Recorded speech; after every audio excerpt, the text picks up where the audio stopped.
hello. This one's actually really daunting because, well, I'm not playing a game this time. So, oh god, I'm hoping I'm entertaining enough. Hello and welcome to this week's live stream. I wasn't going to do it after the disaster that was last week's live stream because the internet was terrible.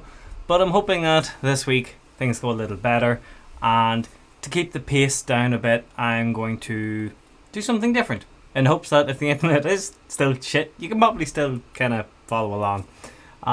Tonight, I'm going to be working on some model cars, whether that is little Hot Wheels ones, or whether that's model kits that I will get to fixing.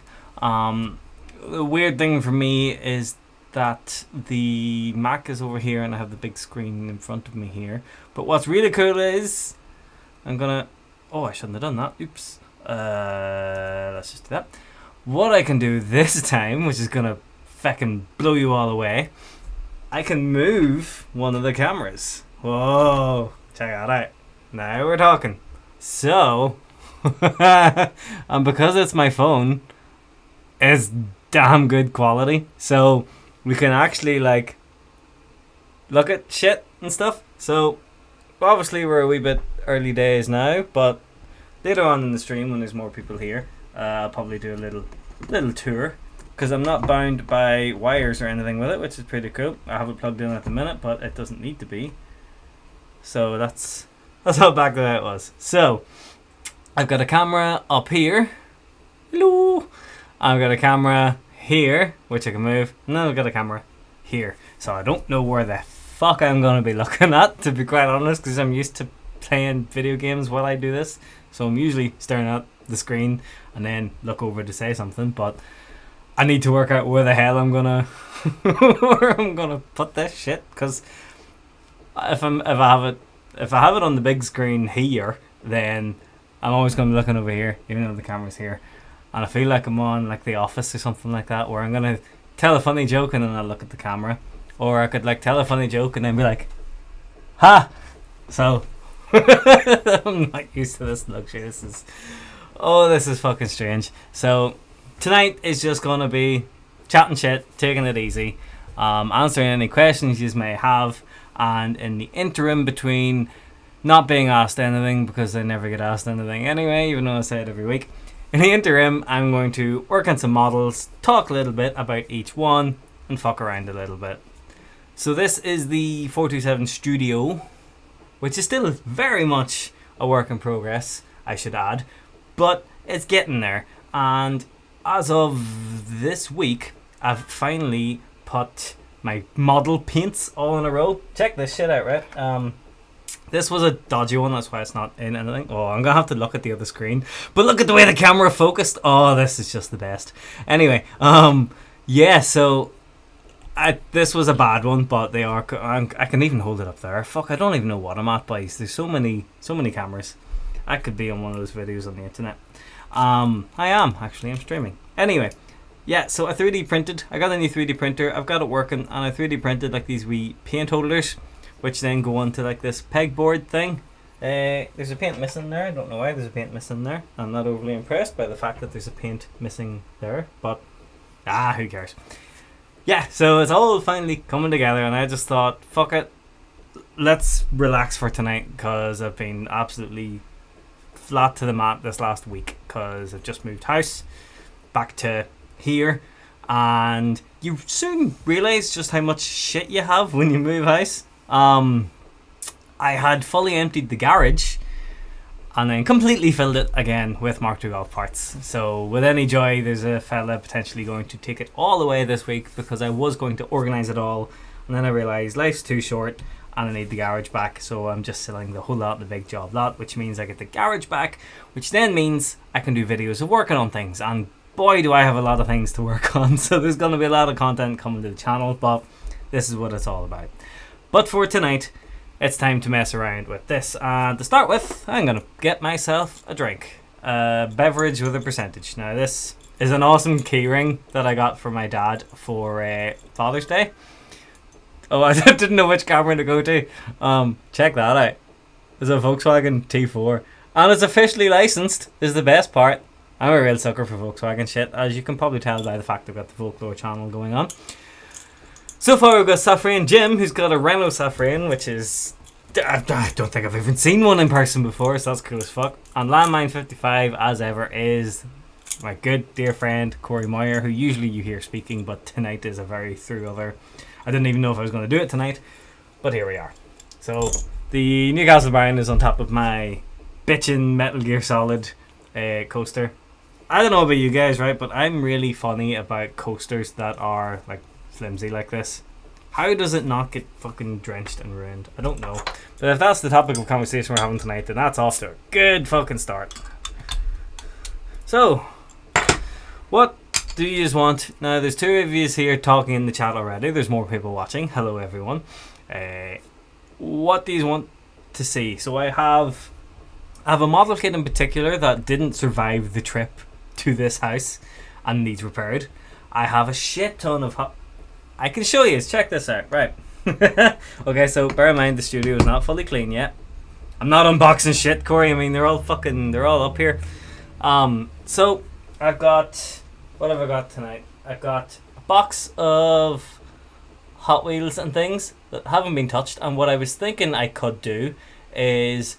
I was thinking of detail painting them, which is something I really enjoy doing. So detail painting is like using cocktail sticks and things and making the Hot Wheels look more like the premium Hot Wheels that you get. I love doing that. I find that a lot of fun. In this big box, this is models that I haven't properly looked at. I built them all years ago and they're in there in various stages of disrepair. They might just need a couple of things put back together and I could talk through them. Or I have in this bin bag down here a model, the one I mentioned earlier that didn't make the trip. Corey, you're getting all of it tonight anyway. Don't be a fucking... I need somewhere to start. I need a starting point. I'm going to do one of them until I'm bored and then do another one. Or too drunk to actually do anything good enough. Well, there's only 2 beers there, so 2 beverages there. That's what you see. Right, what do you want? Do you want me to go through the Hot Wheels? Do you want me to go through the models that I've built? Or do you want me to start repairing a model that's broken? Give me the model kits. That's 1 vote for model kits out of the 3 people currently chatting. So if anybody wants to pick an idea, I'm going to give you 10 seconds.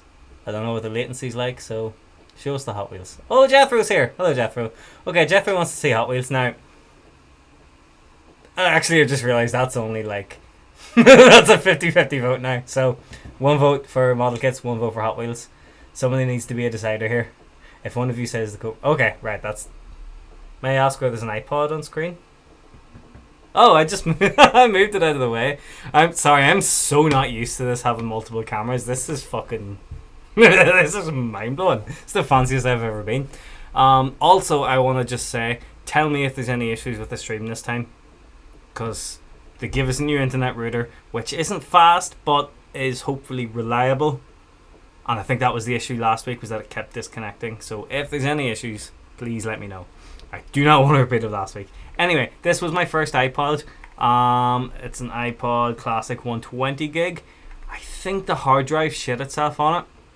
And that was it. I plugged it into my friend's Peugeot, whatever you want to call it, 306. And I think the radio just blew it and it never worked again since. So I bought another one, which is in the house in this private place. But I never had the heart to get rid of this one. And someday I'll maybe fix it up. But it was literally just sitting there and I just moved it to do something. Anyway. Right, we want to see some Hot Wheels. Models X iPods Tech. Oh, I'm going to have so much fun tonight, I can tell. I've needed this. Right, okay. I'm going to try and set that up a bit better. And then we're going to look through some Hot Wheels. Now, what did I press? Oh, I hit pause. That's okay. Now, the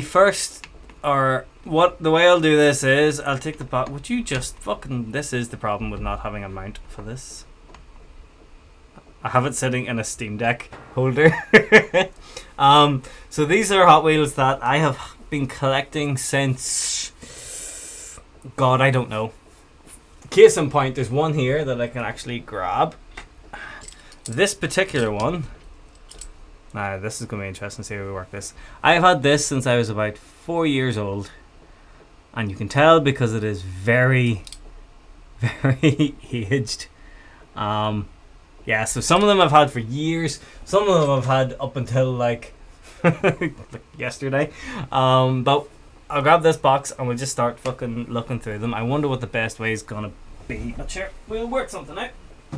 Oh, that's a fucking heavy box. Okay, gently used. I know what I got. Yeah, I ain't gonna stick that on eBay. Put it that way. That looks colder than it is, which is a shame. Anyway, right, Hot Wheels. I'm just gonna scoop a handful of them, set them all out here, and we'll have a look at them. See what we got. Okay. Oh, drop one. So, what do we got? Let's see. Do you want me to detail paint them, or do you want to just look at them? I'll maybe set aside some candidates for detail painting, or maybe I'll detail paint some later whenever we've got over the excitement of streaming again. This one's really cool. You got paint? You wouldn't know, would you? Dick. Right, what's the best way gonna be? This one's really cool. This is a Range Rover Classic. Now, my only gripe with Hot Wheels, should I get closer? Will it focus if I go closer? It will. Okay, neat. My only gripe with Hot Wheels of this like type, I never really liked the 4x4 GP off-roady ones because the wheels just always look too toyish, and I know they're toys. Shut up. But the wheels just never quite look right to me. Can I get that camera to point down? I sort of can. That could be a lot better. Let's see. That would actually be really good. I'm going to use the bottle cap. Fallout be like... Wedge the bottle cap in. Oh, now we're talking. Okay, sweet. Right, sweet to the beat. Yeah, so my only gripe with these is that they look dumb. So compare it to, say, this. Is that a... That's a Ford Maverick, I think. Compare it to that. The wheels, the context, or the stance, everything looks perfect there. But these just look too... Like, the wheels are too big for the size of the tires, and then when they make the tires thicker, they look like monster trucks. And just, I'm sure if you're a kid, that's cool, but eh. Got any Evos? Yes, I know for definite there's at least one Evo in there. And I built an Evo kit, which is over there. And I think there's like... I don't know if any of you remember a game called Kuro Q, but I got a Kuro Q Evo, which is neat. It's an actual proper Kuro Q as well. And I got a Kuro Q Evo. Sorry, I can't work out what the fucking camera is. It's so strange. And I got a Kuro Q Evo 10. And there is... Oh, look at that. It says some shit in Japanese. No idea. And I do have some more Kuro Qs over there somewhere, but yeah, that's what you're getting at present. Anyway, yeah, so that's a Range Rover Classic. That's pretty cool. So I'll do a little bit of detailing on this just to show you, because the thing is, with the detail painting, I don't actually need any brushes or anything, which is pretty fucking cool. So these are my Tamiya paints. I've been collecting these for, I don't want to fucking think about how long. So let's go for silver. So you shake it like a Polaroid picture. Somebody's going to make a gif of me doing this, and I'll get questioned for it. Please don't do that. Oh, this hasn't been opened in a very long time. I need to 3D print like a paint opener. Ah, fuck that, right. We're not doing silver. We're going to do one I can actually open. And yes, before you ask, they are all in order. I've worked it all out. Have you ever found a super treasure hunt? No, I haven't, Jethro. And I saw your story there of the alpha that somebody's seen, and it's really cool, and I want one. But we never seem to find any fucking cool Hot Wheels here, you know. We really don't. Oh, that is so old. And it smells old. For context, at one stage that was probably paint. Right now that is not paint. Can you tell I haven't fucking done any proper model work in a long time? Let's just get rid of that. This light one here, I know I've opened it recently, so let's go for that. Third time's the fucking charm. Right, okay, good. So, what I tend to do is put the lid down. I forgot there's a camera there. I tend to use cocktail sticks. The reason I do that is because then you don't have to clean your brush after every little bit of fucking how you doing that you do. So really simply, I'll try and do it in a way that camera will pick up. So as you can see in this camera, there's nothing on the front. So what I tend to do is just use the cocktail stick and just put a little bit of paint on. And then it's not a lot, but you know, it does just make it look a bit more premium. Hands are fucking shaking doing this. I think it's because I'm live and I've never done one of this live before. And then, can the camera see that? Can you guys see that? Does this look like shit? Is this not entertaining at all? I don't really know, but talk to me and see. So yeah, cocktail stick works really well. You know what would actually be really cool? Your fat hands blocking some of it. Fuck you. So as you can see there, it's got headlights now. Now what I'm going to do is, just for shits and gigs, for funsies, can you drop the overhead camera down? If you saw how perilously mounted that fucking overhead camera is, let me see if I can do anything with it.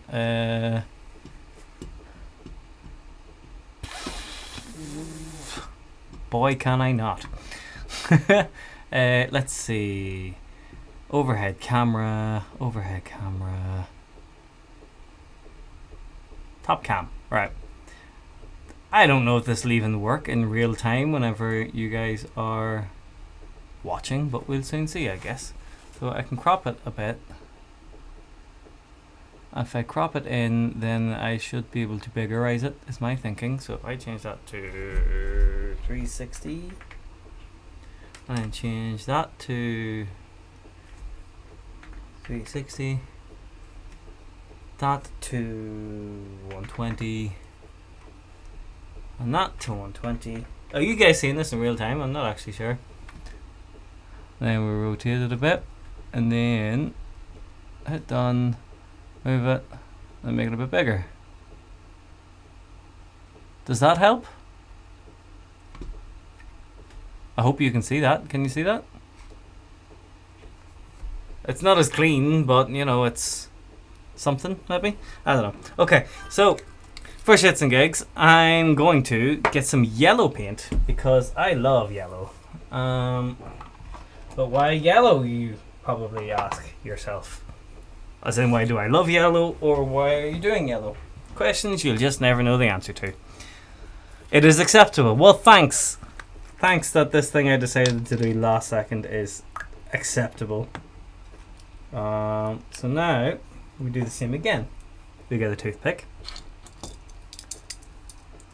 Only problem is that's like, it's far away, I know. It's a cheap, shitty fucking webcam, I know. So the whole detail painting side of things might not work too well, but you'll see it in a second when it's done. Oh, shit on it. Knock the fucking thing over it. So this is a totally different style of stream than I normally do. I've never done anything like this before, which is why there are some teething issues with getting it to work. If I hold it there, you can maybe see it up top. If I hold it there, you can maybe see it at the bottom. So I'll just go to the top, some paint on. And the reason I'm doing this is to try and make it look like a set of KC daylighters. Because that's probably what I would put if I had a Range Rover for off-road. Other than like a reasonable engine, like a TDI, I would put KC daylighters on it. KC and the Sunshine daylighters.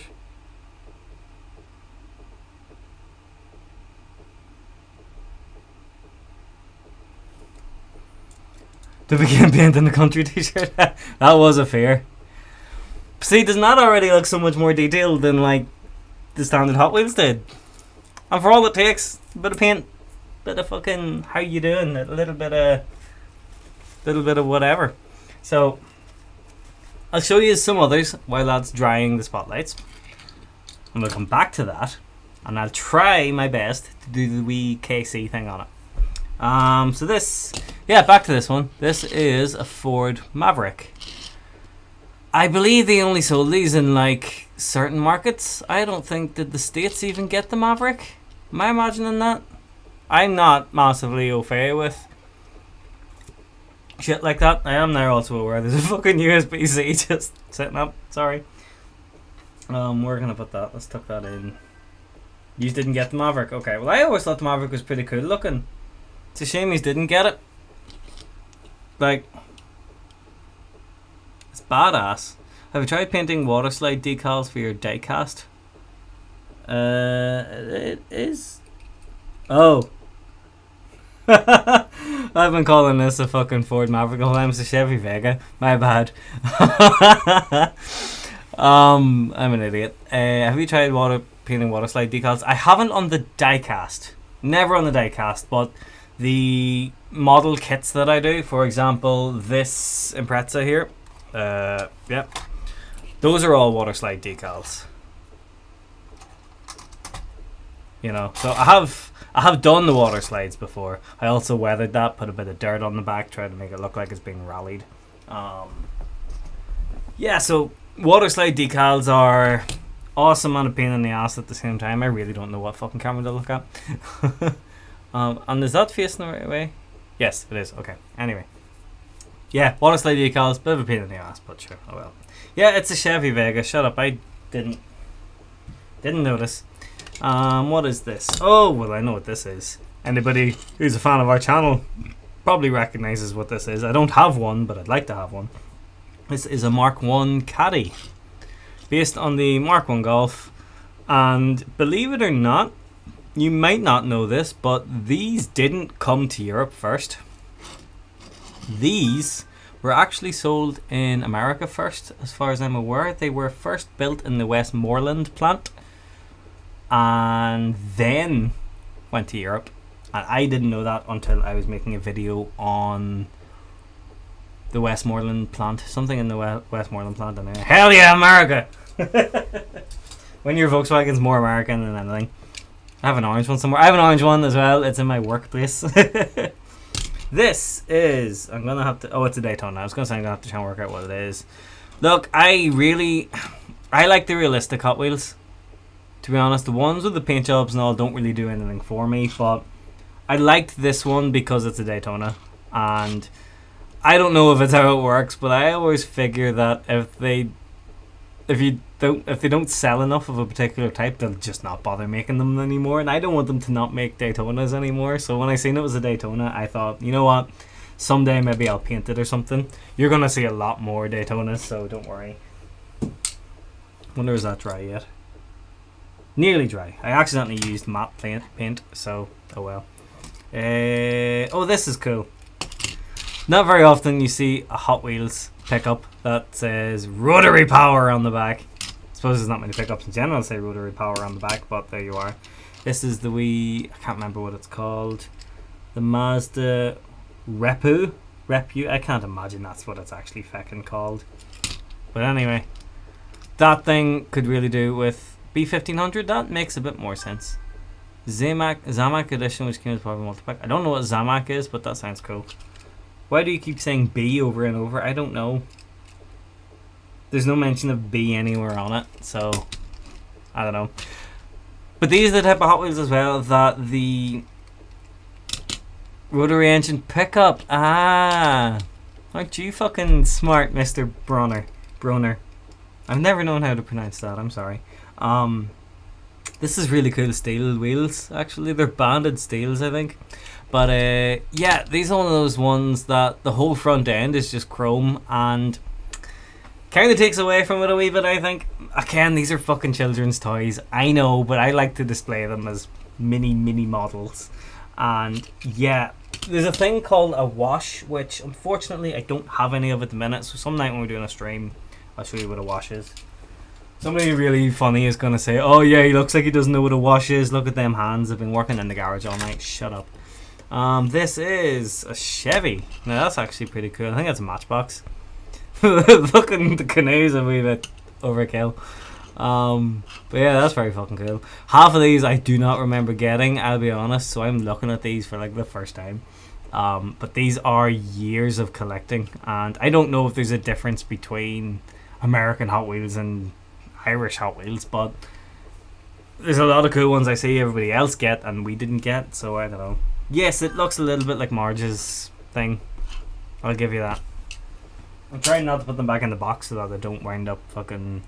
Yeah. I seem to have all the Land Rovers out. There's one. And there's two. Now, as you can see, I've already detail painted these. I literally just added the headlights and things, but doesn't it make it look so much better? You can also see where on this one I painted the things in the roof rack, and on this one I didn't, so you can see the difference in the detail painting, what's detail painted and what isn't. So this was when I was in uni and didn't know what a woman was, so I was too busy fucking painting my Hot Wheels. So yeah, they're very cool. What else we got? This is an interesting one for me to have. Lamborghini Gallardo. Now, I think you may agree, you may disagree, I don't know, but I think the Gallardo was like one of the last nice Lamborghinis. I think they've gotten too fucking weird these days. I don't know, like, I know a Lamborghini should be a hypercar and all the rest, but I think they're just a bit too much now. But I'm going to detail that actually because that's annoying me. Here's some red. Now there are two ways you could do this. You could put some silver on the back and then you would put clear red over the top. I think I'll do that actually. Where's that silver gone? So again, silver paint. I'll try and do this in a way that you guys can see it. I apologise in advance that I'm not quite used to how I do it yet. Where is the other toothpick gone? Where have all the cowboys gone? Am I going to have to get a new toothpick? This is why you buy a box of toothpicks. Honestly, my favourite... Oh, next to the Diablo. I read that as dildo. Sorry. Yeah, so box of cocktail sticks. And again, 90% of these Hot Wheels things is just fucking... I'm trying to do it close. Is just adding silver paint, really. But the reason I'm adding silver paint to this is because there's Tamiya paint that is clear and it goes over the color of whatever you put on. So if you detail paint silver and put the clear red over the top, it looks a lot more reflective and it looks a lot more like an actual light as such, rather than just a pure red which will just look like a toy. So we'll come back to that one in a bit. It's actually kind of a cool way of doing it, I think, just doing little bits of detail painting as we go along. So while that's sitting, we'll come back to the Range Rover. Now, if I grab some black, have I got just pure black? There's semi-gloss black there. Flat black. I'll go for semi-gloss. That'll be okay. Again, we shake this up. Now, this is going to be a bit more intricate because I'm actually trying to spell something, so I don't think I'll be able to do it as nicely as I like. I don't think I'll be able to show it on camera as nicely, but I'll try. So we want the wee smiley face. We're doing a dot, and a dot. It's not coming out well at all. Oh well. So we'll do a dot.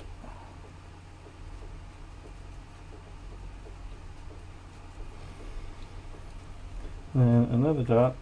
And another dot. I put too much paint on there. That's going to look like a smiley that's had an E-tab before it's went on. And then, happy face.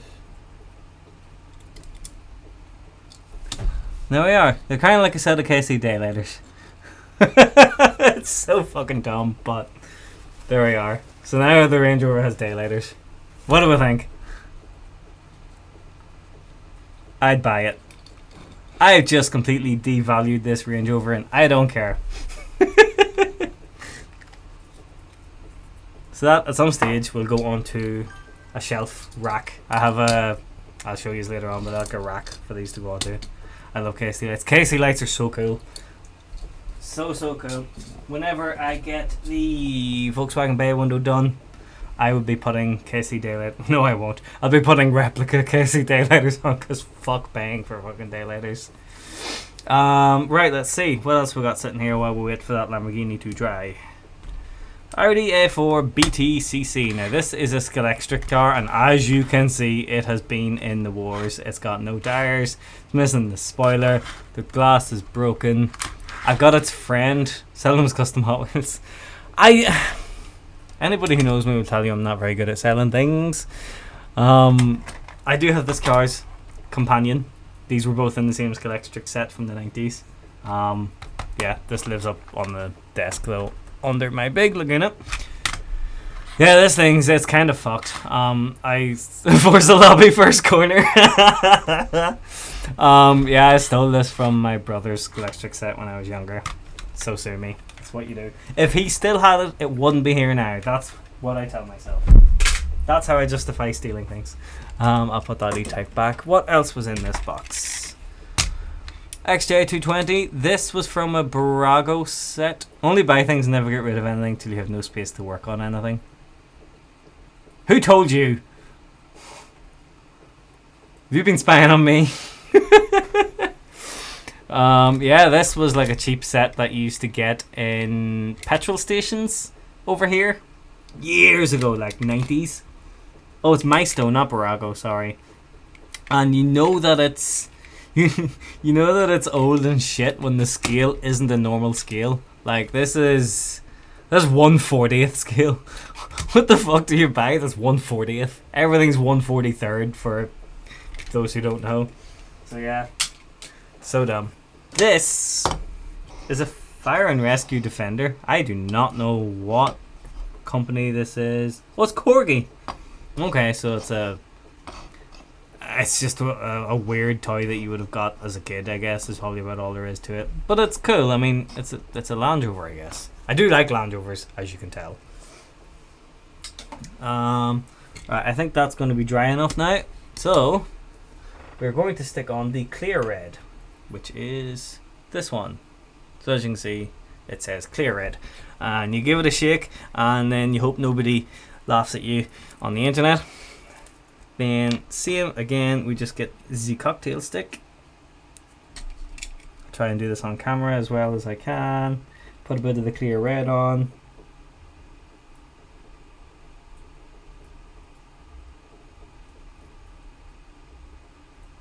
And there we are. Now, if this was a car I cared about, I'd have went on to Google, I'd have looked and seen what pattern the brake lights had, and I'd have seen, okay, is there an orange reflector here for the indicators, or is it all red? But just for the sake of tonight's live stream and the fact that I don't really care about the facelift Gallardo, I just done it like that. But see, it instantly looks more premium than it did before. And that's just the cool little stupid ass shit that I like doing. It's a fun way to like spend an evening kind of like feeling like you're still achieving something. So yeah, anyway, my floor is going to be covered in fucking Hot Wheels. Whenever you are bored of looking at Hot Wheels, we'll go and look at the model kits then, although I don't know how well that'll transcribe to camera. This one's actually in a box. How do I hold it up to the fucking... There we are. Nope. There it is. This one's in a box, and I know what this one is. Jaguar track car. Have we any guesses as to what type of Jaguar track car this is going to be before I take it out whilst I have a drink?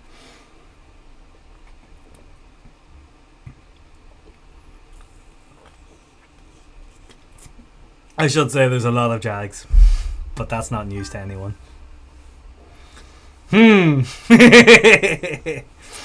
Corey knows. Corey definitely knows. Being me, he knows. Silk cut, right era, but no. I just can't think of the name, but you raced it in Forza. Yes, but it mightn't be that one. I'll just fucking tell yous. Jethro knows. Jethro knows me by now. It is the one, the only, the Tom Walkinshaw XJS. God bless. Now this is horribly undetailed, but I care about this an awful lot, and I really don't know why, but I do. But I don't mean this particular like model, but like the XJS. So I'm going to do this one properly. I will like detail paint it really nicely and do the brake lights in the correct pattern and everything. So I'm not gonna fuck with it tonight. Yes, look at those base spec wheels. Christ. It needs headlights for sure. Yeah, it needs headlights, it needs brake lights, it needs the grille painted in. What I might do someday, if I succumb to a really bad injury and like have nothing else to do with my time and I'm not fit to work in the garage. I say that an awful lot for some reason. I seem to anticipate some kind of horrible injury happening to me down the line. I will maybe take the interior out of that and make it its own proper track car interior. I think it would be really fucking cool, but I'm also lazy and have too many other things to do, so probably won't happen. Old models are among some of my favourites. Oh, there's so many old things here. XJC that's currently on the pegs. Oh, I have seen that. I haven't seen it in the wild, and I am the type who refuses to buy them on eBay. It's all about the chase for me. I need to find it on the pegs, or I need to find it at a car boot sale, or a garage sale, or whatever you guys call it. So I will find one someday. XJC, Corey, is the two-door coupe version of the XJS. No, XJ6. What am I talking about? Idiot. This was one of those cheapy like pound shop vans. I had to get it because it was Fallout colors. So yeah, that's cool. I'll show you some of what's on my desk here actually while I'm at it. Oops, if I don't break everything. This is my favorite Volkswagen of all time, the W12 Nardo, which is a crying shame and sin that never got turned into a production car. That would have been amazing, but here we are. I've already detail painted this. I painted the grille black and the side windows were also orange, so I body colored them. So strange I painted them black, sorry. So strange to me that they bothered their ass like doing the engine in multiple colors and everything, yet the windows were fucking still orange. So I don't know, but I made it look a little bit prettier. Such a weird Jag is so confusing. I know. They had the XJS and then they had the XJC. No, sorry, they had the XJC and then the XJS. The E-Type was before all that. I think it went like E-Type, then XJC to be alongside the E-Type, and then the E-Type was getting a bit old and they hadn't finished the XJS yet, so then they made the XJS, and the XJC then was kind of like, don't need. And the XJC is worth a lot of money. It's the most valuable of the XJs, of that sort of the 1, 2, 3 series of them. But where was I going with this? So yeah, the XJC is the most valuable of the XJs, but it was made during peak British Leyland time, so they're terrible cars. So go figure. This one is what you see all the time, every time on a stream when Elliot arrives. He brought me back this from Japan, and this little thing means an awful lot to me, so it will always forever be on my desk. We also got an AMG. No, we don't. We got a 500E. Not an AMG because they were factory. Other than that, we got an old railway Volkswagen splitty pickup, which is the other dream Volkswagen, the more achievable dream Volkswagen, funny enough, with a match or a Micro Machines fucking Cobra on top because nothing else fits in scale. Then we got a couple of Hot Wheels bay window pickups which are untouched, although I was looking at some 3D print files and I could have a lot of fun with them, is all I'm going to say. Then we got a train set scale Mark 1 Golf GTI. This used to be in the bathroom of my first house. It'll wind up in the bathroom of my next house, I'm sure, if I'm allowed. Did I see the post that E-Types fit on Miata frames? Was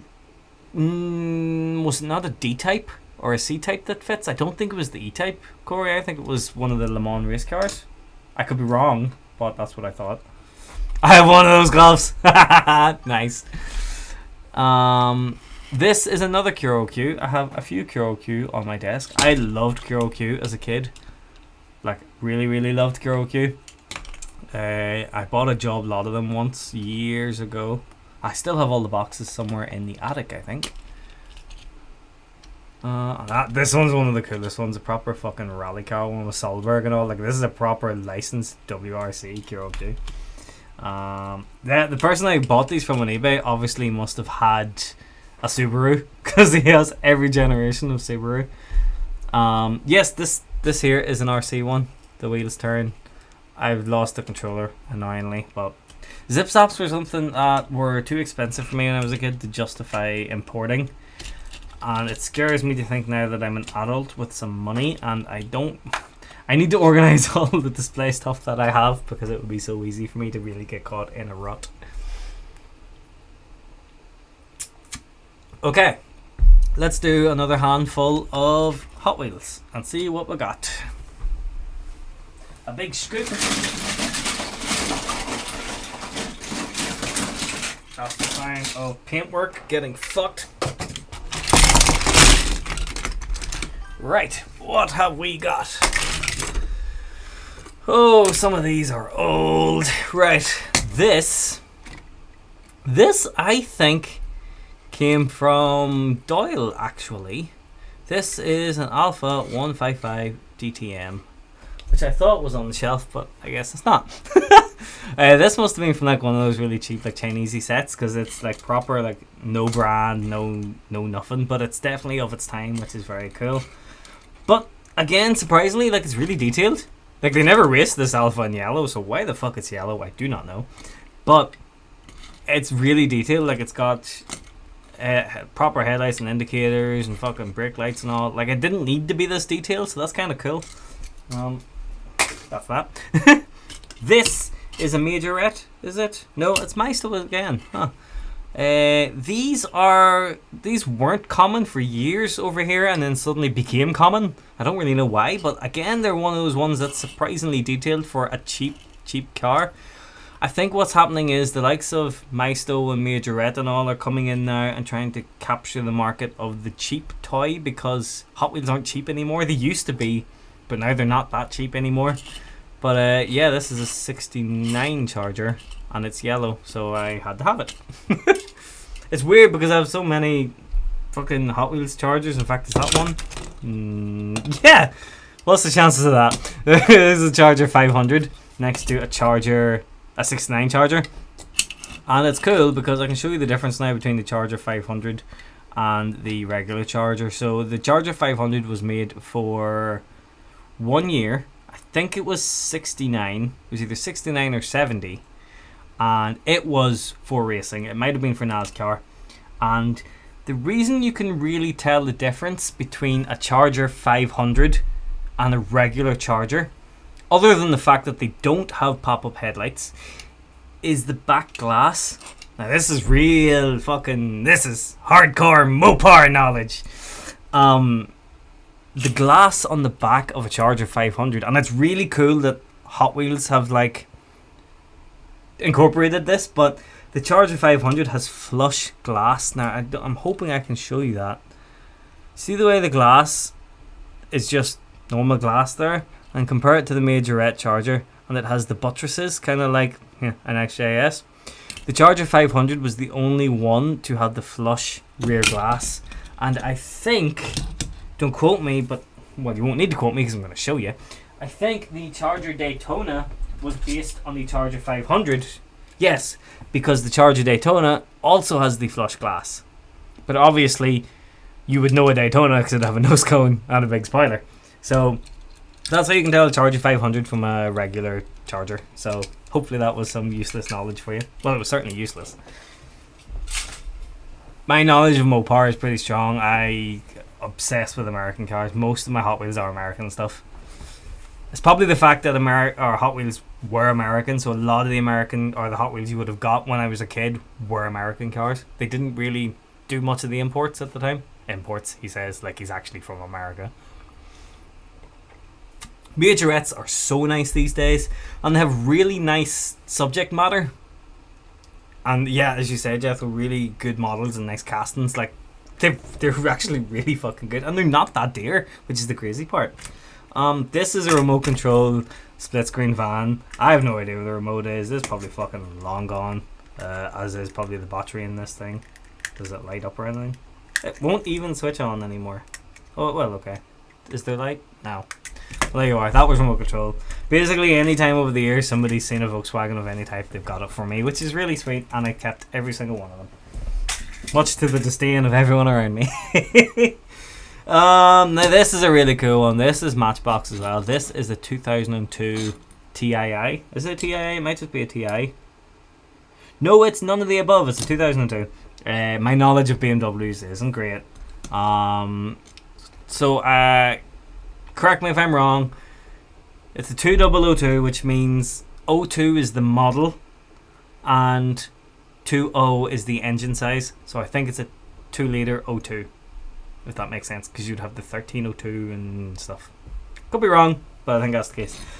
But what I really like about these Matchbox and Hot Wheels that don't have stupid liveries on them is that usually they are very detailed. Like, you may or may not know this, but the way Hot Wheels are liveried or stickered or water transferred or whatever is they have 3 points of contact. So unless it's one of the premium ones, you will only ever see stickers on 3 sides of a Hot Wheels. I can't remember where I heard this. It's either 3 or 4, but I think it's 3. So for example, I'll put that one away now, but for example, another BMW, the M1 road car. Now, as you can see, this has a very fleshed out look at livery, yeah? But what you'll also notice is that only 3 sides of this vehicle have got stickers. 1 side, 2 side, 3 side.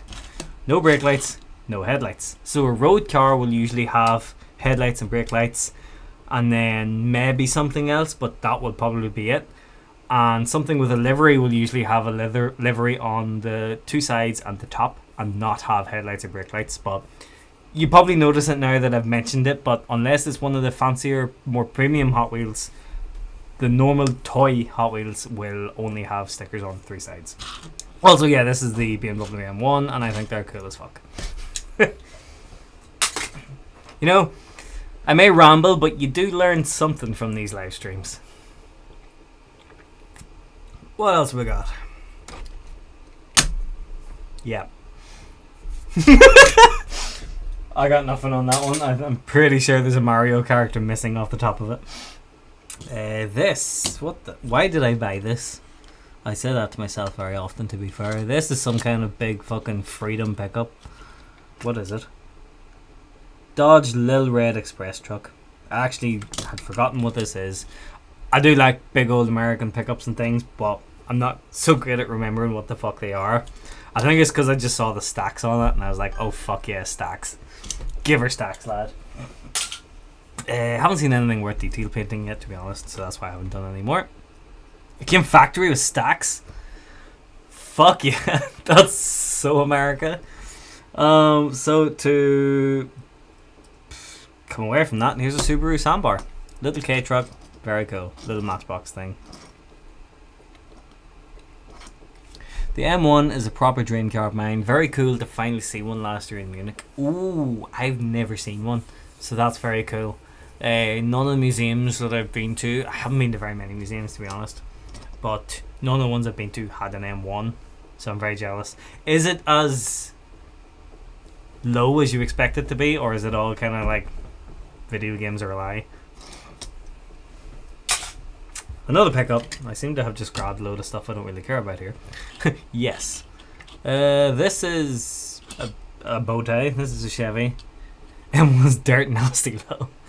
Fucking Lil Jon levels of low. Yeah, it's a Chevy pickup. I haven't really got a lot to say about it, to be honest. It's custom 62 Chevy. That'll do. Hey, let's see. Oh, so this one annoys me because the subject matter is cool as fuck. It's a Volkswagen Notchback Type 3. Squareback, sorry. Yeah. It's a Squareback. The livery is a bit just cliche hippie shit. But the fact that it is a Squareback is very fucking cool. So someday I might drill that apart and paint it. I picture a square back being like a 70s orange sort of colour, so I might do that. One fun fact for you guys, if you have a Hot Wheels with a livery on it or a sticker and you don't care for it, you can remove it without damaging the paint if you're careful with nail polish remover. It will take off the sticker on the top, so you just lightly go over it with nail polish remover and it'll take off the sticker then, and then you'll just have the colour underneath. Fun fact. Squarebacker gets props. Yeah, that's true. Pretty low. The pro car is parked next to it. Oh, that's cool. Yeah, put that on the Discord. I want to see that. This is cool. So this is a 911. It's a 993, which was the last of the air-cooled 911s. And I believe this is the GT2. It's not a stupid Raw Welt thing, is it? No. It doesn't actually say on it what it is at all. Don't ask why Tomo has so much nail polish remover. Because I build model cars. Same reason they've got fucking makeup brushes and things. Or had. I don't think I do anymore, but for like weathering stuff. Shut up, don't question me. Looks like a gym. What looks like a gym? A gym? Oh, GT2. I was like, what? Yeah, it does, because it's got the filler thing on the bonnet. Well, the boot, sorry, because the bonnet's there. Yeah, that's very cool. I wouldn't have put the orange wheels on it, to be honest. For me, Gulf doesn't really work with dark rally blue stuff, but it was very cool. I'll always support the ones that aren't cartoonish. I'm drinking 12% drinks currently. Well, I don't know what American measurements are, but I'm on 4.7. But that's not alcohol, that's Newcastle Coca-Cola. Next up we got, what is this? This, I'm gonna guess, it's a Chevelle, is it? Ha, it's a fucking Ricky Bobby Chevelle. Holy shit, that's got rubber tires. Oh fuck. That's a fancy one, look at that. Actual proper fucking threaded tires. Shit, yeah. But again, the Chevelle is one of those where the whole front end is just chrome and it just cheapens the whole damn thing. But as you can see, no stickers on the front, no brake lights on the back, but it's got stripes on the top and stripes on the sides. So, there you go. I didn't know that had tires. That's very fucking cool. There's not very many of mine that are the fancy ones that I've taken out of the packets. Not because, oh, it'll be worth money someday. I couldn't care less about that. But I keep them in their packets because the artwork is usually very fucking cool. Case in point, I mean, look at this Stratos Group 5. Like, that artwork is just cool as fuck. And it makes you like the car more, I think. Like, you care about it a bit more. But that's only really on the detailed premium ones. So, which is a shame. But sure, what do you do? I am that guy who keeps all my all my Hot Wheels in packages. Well, it's easier to keep them in packages if you don't want to display them. You need to set them in a box in a package, but I like to look around them and stuff and detail paint them and ruin all the value. So White Russians, nice. 4.8%. Oh, fair enough, you're still beating me. I only found one STH and I took it out of the package. I've never understood the whole treasure hunt. You display yours in the drawers. I like that. I'm gonna say that from now on. It's on display in the drawer. Brilliant. Yeah, I've never really got into the whole treasure hunt thing. I've just seen cars I like, and then that was it. This is a splitty that was probably detailed at one stage. I think I was given this, or it was like £1 at a car boot sale, and it's missing tires. I probably thought someday I would. Well, no, sorry, it's got all the tires. It's missing the centers. I probably thought that someday I would fix it. And in the words of Creedence Clearwater Revival, someday never comes, and it still hasn't. But it's a pickup, so I had to have it.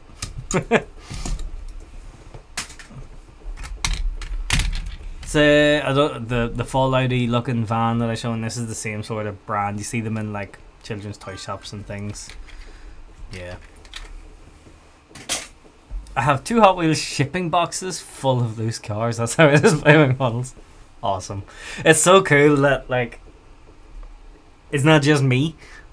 I knew it wasn't just me, but the fact that so many of you are actually have the Hot Wheels, it's so cool. It validates me a little bit. I have stuff that Sammy and my parents bought me that I don't want to open, but I got some recently that were open because I wanted to see if they'd roll nice. Fair. Okay, yeah, I get that. In hindsight, when I think about it, yeah, a lot of the ones that I haven't opened are from events or like I've been given them and I've kept them in the box. So yeah, no, I totally get that. Fuck yeah, is all I'm gonna say. This is a proper old school one. Like, when have you ever seen a fucking Renault 5 Turbo 2 with a tow bar? What the fuck's he gonna tow with that thing? And he's obviously been towing because the back suspension's fucked. It's on its arse. That's a Corgi one as well. So that's proper old. That's something you don't really see anymore. I don't think. I don't know if Corgi still do like Hot Wheels scale things. I doubt it, but these were always a staple of like car boot sales or car shows. And I think this is another Corgi one actually when I'm at it, which is the Jaguar XJ40 with the weirdest fucking wheels I've ever seen, and needless to say they were not factory. I open my boxes in a way that the cars can be put back in afterwards. That's very hardcore or dedicated or whatever you want to call it for a play. I don't have the patience. I detail painted the headlights but never bothered with the brake lights. For a very long time I didn't like the XJ40. It's really grown on me. My problem is I'm too public about saying I don't like something, and then when I do like it eventually it's like I can't go back on this. But at least I'm self-aware. So yeah, is this another Corgi? Yeah, this is another Corgi. And you can tell it's a bad scale because it should be much bigger than this XJ40. This is an XJ6 as well. I think it's a series... It's a Series 1 XJ6, so this will be an early one. And it's got a boot that opens for you to put your paintings and cutlery in the back. Awful good of them to think. And it's got a tow bar so you can steal someone's trailer while you're at it. Presumably fill it full of paintings as well. What else we got? We got a Volvo. Corey mentioned Volvo earlier. Volvo 850 British touring car. But it's got a full interior. And I don't recall the touring car having a full interior. So there we are. Always thought these were very cool.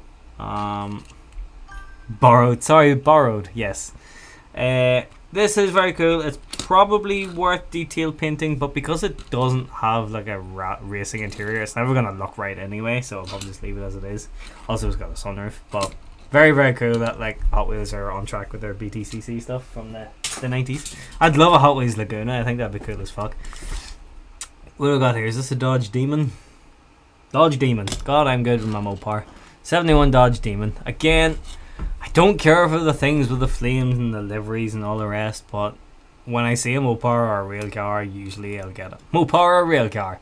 It's not the phrase, but we'll take it. Usually I'll invest. So yeah, kind of cool, kind of not. This one, I saw this and it blew me away. And by it didn't blow me away, but you know what I mean. This is a Porsche 934. Oh, they call it a 934 and a half. Now, 935 to me is the Moby Dick with the big mad back end on it, but it's got the standard front end, so I don't know if this is custom. Like, I don't think Porsche did this. They might have done. Porsche lore is so fucking you don't even know where to begin with Porsche lore, really, like. But yeah, that's why I made Volklore and not Porsche lore. But yeah, oh, that's a plug. Go and check out the TikTok Volklore for my daily dose of Volkswagen info for you. Good plug. We're nearly at the end of this batch. This is a 56. Is it 56? 57. I was close. 57 T-Bird. Posted what in the Discord? Oh, the Volklore. Okay. Yes. The cool thing about this is, if you wait 2 seconds.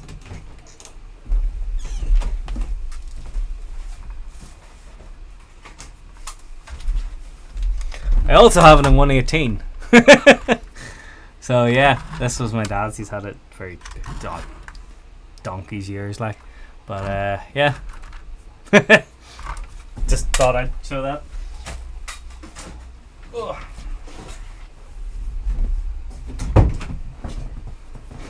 So yeah, T-Bird. This one, now, apparently it's a range they still do. I don't really know, but apparently it's still a thing. This is a 57 Chevy, but it's color change. Now, I've had this since primary school. Here's your proof that 427 has been around for so long. In my head, anyway. I have had this since I was about 7 years old. So that would be 20 years. Oh, God. More. Anyway. I scribed 427 onto the boot as a kid. So, yeah. But yeah, anyway, this is a thermo paint Hot Wheels, and what happens with this is it gets warm. The ad campaign was like, oh, if you put it under warm water, it'll change colour. But realistically, as long as it gets warm, it'll change colour. So you kind of get it warm by jerking it on top. And you can see it's starting to go white, but it will turn white. It was always a gimmick, and it always annoyed me because some of the actual like Hot Wheels cars that they did it on were quite cool, but you know, because like this 57 Chevy casting is old, but it's cool. But it's annoying they only brought it back with the color change, and I find that what really annoys me about Hot Wheels is that their coolest castings for me are like the 90s 2000s ones that I had when I was a kid, which I guess makes sense, but they still sell them to this day, but it's only ever in multi-packs. And I don't want to buy 4 cars I don't want to get the 1 car I want. It's not worth it. So I wish they would bring them back as singles. Like the amount of times I saw an RT10 Viper in a multi-pack and I'm like, oh, I want that, but I don't want 3 cartoony looking things and a fucking Dacia Sandero. I know it's not decent. You know what I mean. So yeah, that annoys me. And this is just a thing I've had for a long time for holding photos. Again, if it's got a Volkswagen on it, I'm probably going to buy it.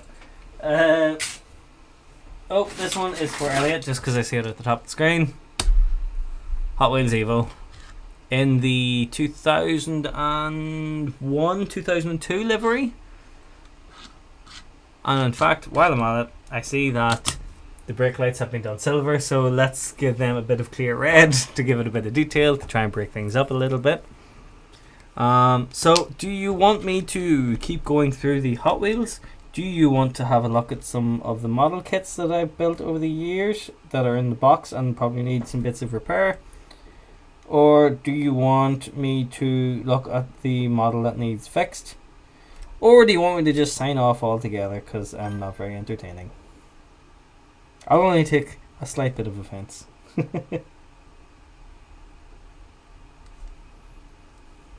You can see this.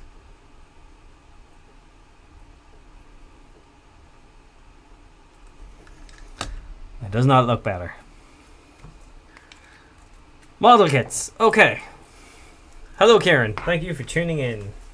Oh, and there was another fucking Land Rover. There you go. Right, so I'm going to lift this camera to give you an idea. I've unplugged that. You shouldn't disconnect. You should still be there. Why did you do that? Resume. Go on. Connect again, you slut. It made a noise. Is it connecting again? I should never have unplugged it. Resume. Ah, don't be a tramp. I'll plug it in again. Oh, there we go. Unreal. Right, so we're fucking full wireless now. So over here, I'm going to have to talk loudly so that you can hear me, but over here is a big fuck off box. Now, these are kits that I've built over the years, and they've moved house about 4 or 5 times now, and in doing so they've got in various states of disrepair. So my plan tonight was to take them out, give them a quick dusting, talk a bit about them and fix them. So I'm just going to pure fucking lucky dip this shit. Grab one and see what it is, and then I'll talk to you about it. So I've plugged that back in again. Now all of these have been made by my own hand, for better or for worse. Give me a grab! Fucking camera. Right. Okay. Thank you all so much for tuning in. By the way, this is really cool. It's nice to just sit and talk shit. It's been a very stressful time of it lately, so it's very nice to just hang out with you guys and talk shit. I'm very glad the internet's playing ball tonight because I was really expecting it to fuck me around again, but there we are. So I'm just putting some of these away. Right, let's grab a model. What have we got? Ha! Right. This one doesn't actually look too damaged. So this is... Glad we're all here. Fuck it, we do it live. Glad we're all here hanging out. Neat. Okay, this is a Nissan Skyline R32. Now, I had actually printed some Gran Turismo number plates for the cars that to me were like special from being in Gran Turismo. These decals didn't come with the kit. I put these on. I wanted it to look like a Nismo S-Tune. I think it's the S-Tune. I don't think it was the R-Tune at this stage. Yeah. I don't think this one's actually broken at all. I don't see anything broken with it. I painted it white, put the decals on. These are the water slide decals. This kit, as far as I'm aware, it'd be great if it would fucking focus. Hopefully it's in focus for you guys. This kit, I think, is based on the Calsonic kit because you'll notice here it's got the vents in the bumper here. These were only on the Group A and I think the R32 Nismo, which was the homologation car for Group A. I should actually show you where I plan on these going. Oh, thank you, Smith. I fucking love that. That's one of my favorite things about Nismo cars, is the decals off to one side. I've always thought that was really cool. For me, it was the Mines cars that did that first. They were the first one that I seen as a kid that did that, and I was always like, oh, that's the shit. That gets me going. Like, you can also open the bonnet. Now, I don't think I did too much with the engine bay in this one. I think it's a fairly standard build. It's probably easier actually if I do just freestyle the camera for this. So here we are. So yeah, I think that's just a fairly standard RB26 setup there. I didn't add any detail to it. I think that's just as the kit came, but that's all painted by me by brush. It does include the battery, which is cool. The Group A one didn't have the battery in the engine bay, I don't think. I've built a couple of these R32s now. It's such a great kit. If you're looking to get into model kits, these Tamiya Nissans are honestly the way to go. You can just shake the box and throw it out and they stick themselves together. They're fucking great. Exactly. It's enough detail to like see it on a shelf and be like, oh, that's really cool. It's also got those iconic fucking those 5-spoke Nismo wheels, which to me are like some of the nicest fucking wheels on anything ever. They're like the Mercedes AMG monoblock of the JDM world. They just work on everything. Yeah, other than that, it's got a full stainless. I painted the roll bars and things yellow. I also added some, you can just about see it there, some heat shielding above the gearbox. I am missing a sump though, so chances are I need a fucking engine now. I dated it, I think, did I? No, I wrote Moon on it. I don't think Moon Eyes do gearbox mount for an R32 Skyline, I'll be honest. I did the blue calipers and I wrote Moon on them. That does sound like me, to be fair. Yeah, I tend to build my kits how I would have the real thing. So if I was to have an R32, it would probably look like this.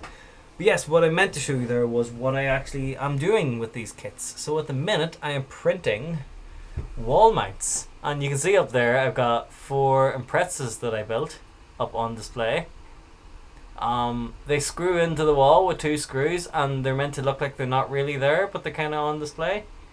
I'm really, really happy with them, so I'm printing a few more now, and all of these 1/24th scale models that I built are going to go onto that wall display and fill that whole wall then, and then that wall will be covered in models so that whenever I do streaming on the steering wheel in this mess, you will see them in the background. Also, down there you can see an Evo. I can't zoom in, which is really annoying, but hopefully you can see it. It's a camouflage Evo. I painted that entirely by hand, which is probably means nothing to a military modeler, but to a car modeler, that's like, holy moly. PS2 fat. Oh yeah, okay, so this is my nerd shelf. Fuck, I have so much to show you guys. Okay, this is the nerd shelf. So up here, where it all started for me was the PS1 and this PC game called Viper Racing. Now, I don't know if you're as old as I am. In fact, no, I'm pretty sure you're all older than me. But do you remember when PC games came in a thing called a big box? And like, it was actually a fucking big chunky boy of a box. Well, this was, my girlfriend got me this as a birthday present one year. This was like one of the very first games I ever played. We had it on PC when I was younger. It came in like a big box of games, and I never had the big box release. I only ever had, it came in like a fucking disposable sleeve basically. So to get the big box of it was really fucking cool. So that's up there, and as you all probably know by now, I fucking adore the Dodge Viper because, you know, car shell, beef Viper, blah blah blah. Down here is the, I think it's the 6th generation they call it, of consoles, of gaming, whatever. So we've got the black PS2 and the silver PS2, and we've got the GameCube. I never had an original Xbox, and as you can tell, I still don't. But yeah, because this generation, the 155 came in, the Gran Turismo 4, I know it was in Gran Turismo 2 as well, but the proper DTM one was. And then Kuro Qs, they were a PS2 thing, so they're there as well. I have so much more nerdy stuff, but a lot of it's in my actual bedroom. Then down here is the GOAT generation, the generation where it all started. I did a fucking TikTok of this Saints Row can. It had actually exploded. You can sort of see the residue of it there on the side of the Xbox and on the Forza. It exploded from the heat in here, so I had to open it, which is really annoying. I never opened it, but I had to just bite the bullet and open it. So I did a TikTok of it being opened. Over 250,000 fucking views. Madness. But because it's completely unrelated to anything else that's on my account, nobody really followed. But it's still, it's cool. The little monitor there, the terminal from Fallout, I 3D printed that when me and my girlfriend first started going out. What else? The bobblehead.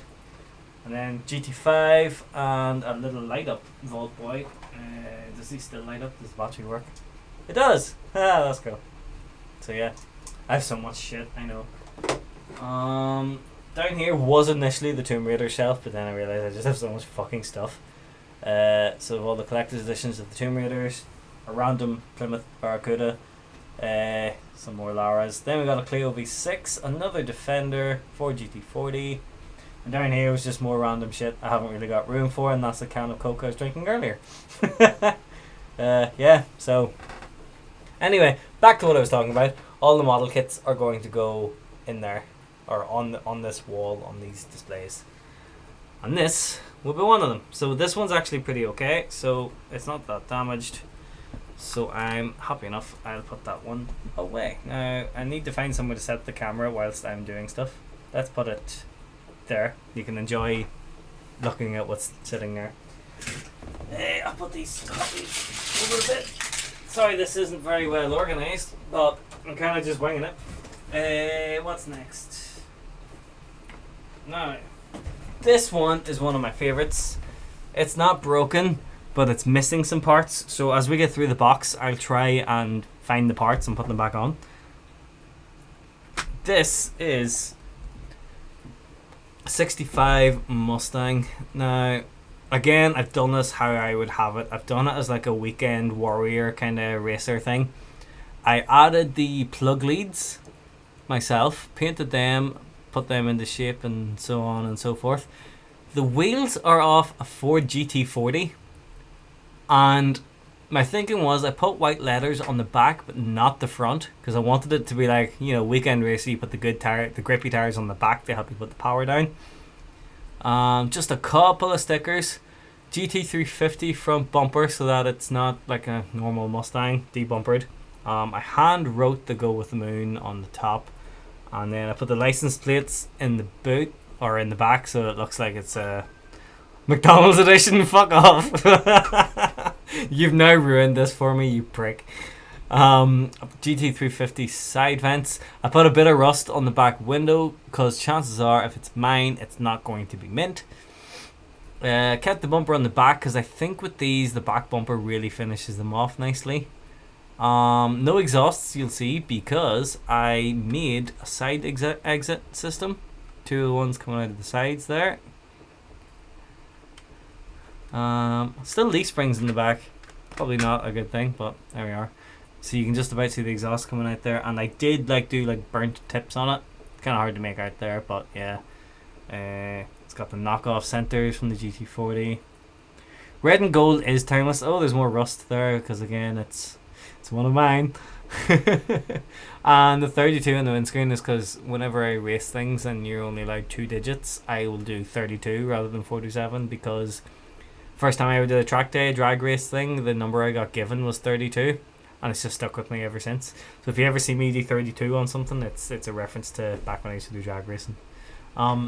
So I need to keep an eye out in this box for a bonnet. The bonnet is missing, so hopefully I can find it.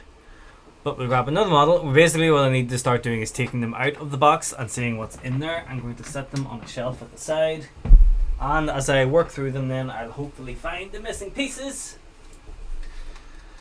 This one, I'll show you this one. This one's not in the box, but it's still a model kit that I built. Now this one is a Bug-Eye Impreza, but this was one of my first attempts at doing weathering, trying to make it look like it had been driving in the snow. So as you can see, there's dirt and dust and all on it. It looks like it's been out in the snow. It looks like some typical Subaru owner has went out and had some fun with it. Wrote "clean me" in the back. Tried to make it look like they tried to wipe their number plate clean so they wouldn't get arrested for it. And this model is actually really, really sentimental to me. Not just because of how long I've had it or anything like that, but because of what it is. I have it right here. So this was a book published for model makers around the world. As you see, there's a little tricolour there, and well, that might be for yours truly, believe it or not. I got asked to be in it. So page 38 there, Ireland. That's me. 2013. Jesus, I feel really old. And if we look carefully, and by carefully I mean just fucking wreck the place, there it is, the big tricolour and the Call of Duty fucking Modern Warfare font. But yeah, that's the Impreza, and this one is in the box as well. I'll show you that at a later date, but yeah, I was really pleased with that. And back then, it's funny, I used Mercedes Polar White, and little did I know I would be fucking John Mercedes down the line. So yeah, that's one of my most prized possessions, just because I'm in it. I'm just gonna set these all there. Let's just do that. I'll set you down and I'll grab something else from the box. Aha! This one isn't broken either, but again, I'll show you it. This... Oh, I forgot you can see it in the top camera. No, I can never remember what these are. Is it an FA, RX-7, or fucking... Because I know the Mark II, I would call them by marks, it's a Mark 1, but anyway, the pop-up lights don't work. They should, they don't. Maybe that's more realistic, I don't know. It's on FB. Well then what's an FA? Is there an FA? There's got to be an FA. It can't just start at FB. I don't know. Anyway, it's on Watanabe's. I actually bought these for the kit, and I was quite happy with it. I've always really liked this shape of one, FB, apparently. It reminds me of, again, a Kuro Q game I had when I was a kid, because there was a green one in it. Oh, it is missing something. FA was 70s. This is 70s. This is a first gen RX-7. Is it not? I'm pretty sure it is. Isn't it? I don't remember there being another one. But anyway, it's missing the side markers. Okay, they might be in there somewhere. Maybe I'll be able to find them. But yeah, again, it's just a fairly standard build. How I'd have it, just well, bog standard really. I didn't have budget whenever I built these when I was younger. So most of the stuff is just as was in the kit, or is spares from other kits, parts that I didn't use. So now that I've got my 3D printer, I'm hoping to maybe like try and make some custom parts and like have some fun. But who knows? That'll be for live streams down the line. Oh, yeah, Unpronounceable's back. Thanks for tuning in this week. Good to see you. Used to be one of those Mazdas the street over from my dad's house. Was a weird colour, sort of greenish gold. Yeah, I know the colour you're talking about. I've seen one in that colour as well. Pictures, I've never seen a real one. I have seen a real FB, but yeah, it was SA then FB. Well, then what the fuck's an SA? Because this is a Mark 1 RX-7. Like, there wasn't one before this. Like, this is the Mark 1. Like,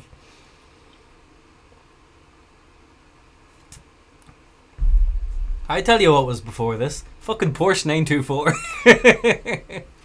Don't think it ever ran. Think it just sat there then vanished one day. That checks out. Apex Seal Delete and then fuck it. I would love if someday somebody gives me a really cheap RX-7 and then I'll put a TDI in it. Oh, set that there. What else we got in the box? Oh, I love this one. You're gonna like this one. Again, nothing broken, but it's just really cool. This one I really went to town on. This is a Civic. Now it was the Mugen race car kit way back when, but I fucked up the decals, so I was like, right, need to fucking try and rescue this. So I turned it into a road car one. But I wanted it to look weathered and used because they did a shit job of painting it. And this is how you, as a model maker, you grow as a person, because you're like, you always find a way to make the best out of a bad situation. So I fucked up the paint on this. So I thought, what am I going to do with this? So I added some rust. Little bit of weathering, added some rust. I broke the headlight glass. So I like cut up some masking tape and painted it black to look like it's held on with tape. And then I got like old number plates and like weathered them. Put a Mugen sticker on the front to cover a blemish there. And then I added some rot because it's a Honda. It is a little bit broken actually on the inside. The glass has started to fall down. That's a bit of a pain. Same situation at the back. Added just bits of rust, stuff like that. But it's really fucking cool. It's I would totally have one like this. I added some like watery rust staining there. Still has the side exit because it is the Group A car. So like, I didn't bother doing the underside. I never bothered doing that back then.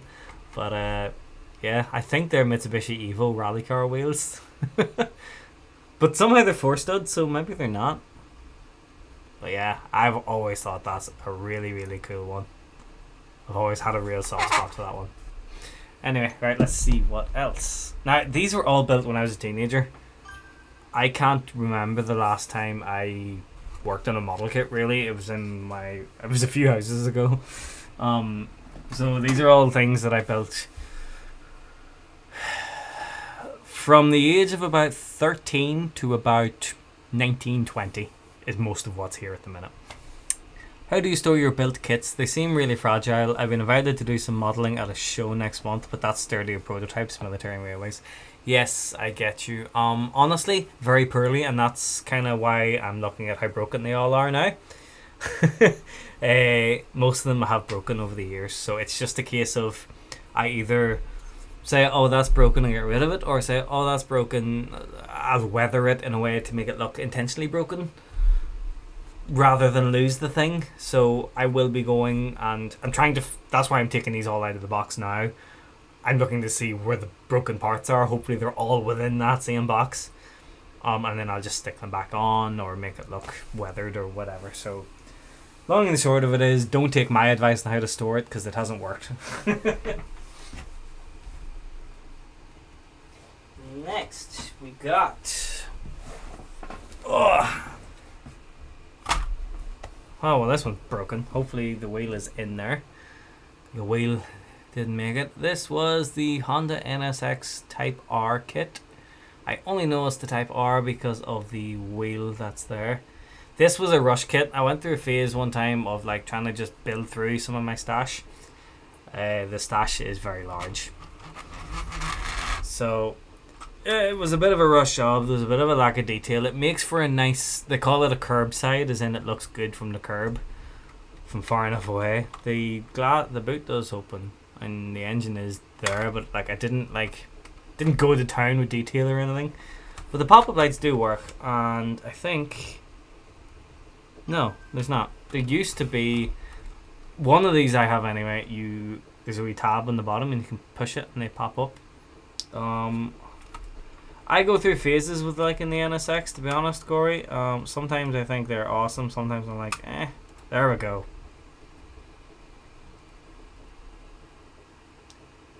To be honest, I think I don't know whether I prefer the pre or post facelift. To be honest, it's hard to know for me, which is weird because usually I'd straight away be like, oh, anything with pop-ups is better, but I don't know. I do think it's one of the best facelifts I've seen be done. Yeah, I go through phases of being like, this is one of the greatest cars ever made, and then I go through phases of, it's a Honda. I like Hondas, don't get me wrong. I'm doing things in roughly 1/150th scale. N-gauge in train terms, so storage is a bit easier. Yes, that is a bit easier, to be fair. N-gauge being not the Nokia, but this scale, I believe, because of course I have an XJS in that scale. Yeah, so I need to keep an eye out for a rear wheel for an NSX. Not something I thought I'd say. This is a kit that has not survived very well. Ow. Yeah, the ride is terrible looking on this actually, but sure. Oh well, we'll do what we can. This was the 350Z Nismo kit that came out. Now, if I had any sense, I would buy this kit again and try and make the Forza 2 cover car, because that's the right front bumper.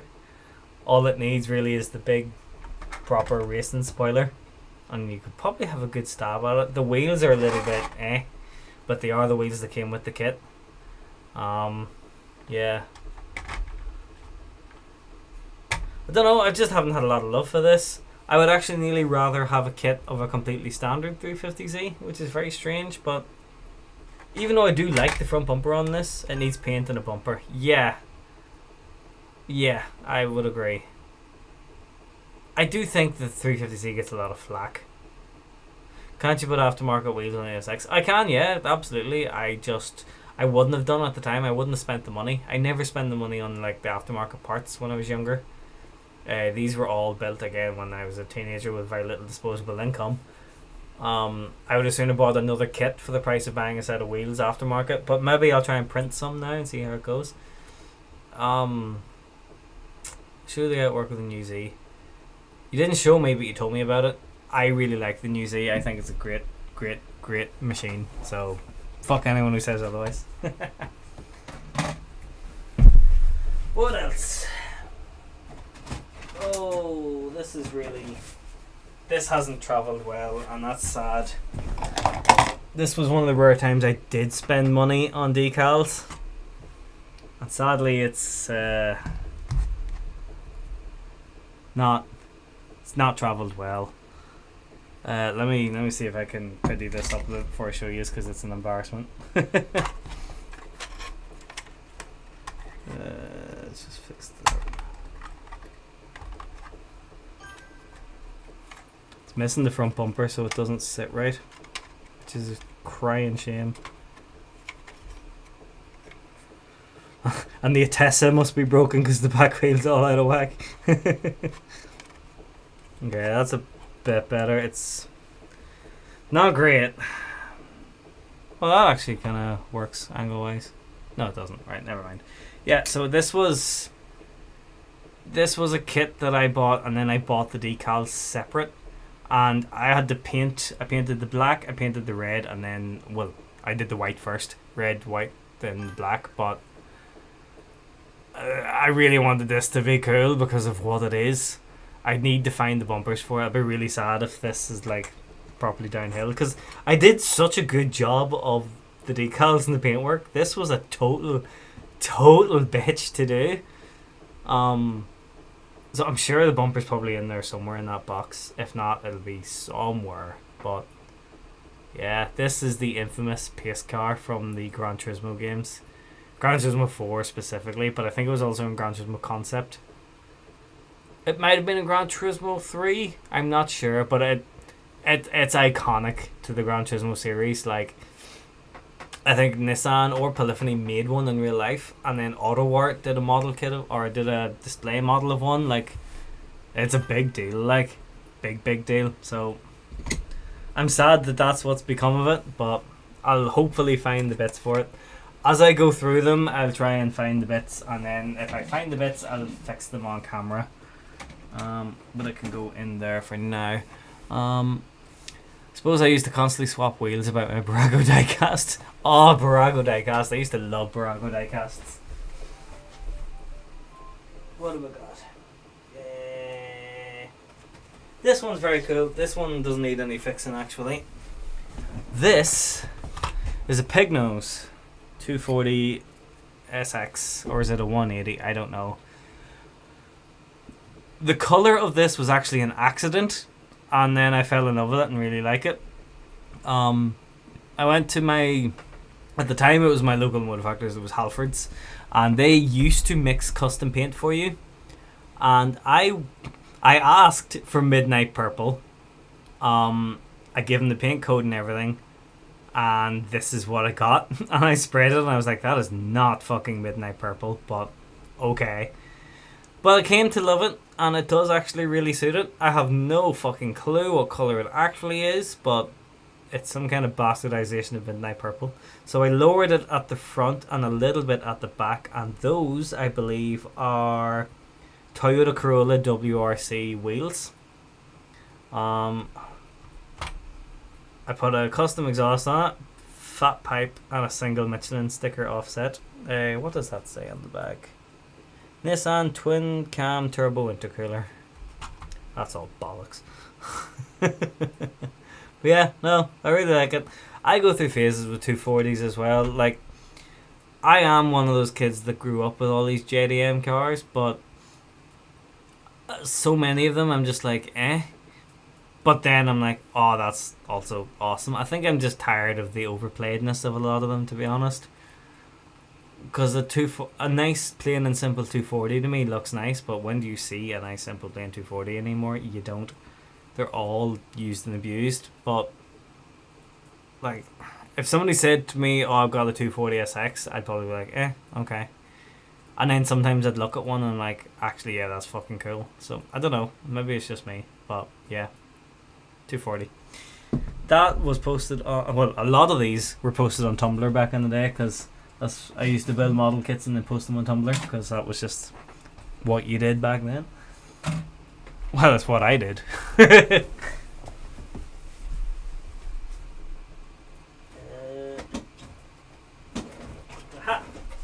So this one was scary for me because it was very, very, very, very, very expensive of a kit for me as a teenager with no job. But I found it on eBay, and the decals were shot, so I made my own livery just out of crap that was sitting in the parts box. This is an Escort RS Cosworth rally car. It's a Group A because it's got the wheel tail, so it's not a WRC car. It's also got the Group A spec side exhaust. You can tell I initially planned to build it as the correct Repsol livery because the brake calipers are orange, and then when I realised that paint job was not happening, I did it like this. The livery is actually made up of all this weird like circuit board shit is from a Sauber C9. That's what was in that book that I just showed you there, the blue one. These decals are from that. Matching liveries when? Yeah, so it's actually all the like shit from that. Tried to make it look like a livery. Yeah, this was... Tamiya never reissued this kit, so it was really fucking expensive. It's missing a mud flap. And still is expensive, so I was very nervous about building it because I was afraid of fucking it up, but it came out okay. It looked a lot better than this when it was first done, but, you know, it is what it is. It's a presentable Escort Cosworth flag. My only gripe with this is I've never liked the Moretto or Tom Morello, whatever the fuck, headlights. Moretz? Is it Moretz? I'm not sure. The 4 round lights, I've never liked them. I've always preferred the proper big Escort headlights, but maybe that's just me. I see it's also missing a spot. That's got lost in time. That's a real shame. When you say why haven't we done those, Corey, do you mean in Forza or what do you mean? Let's see what else we got.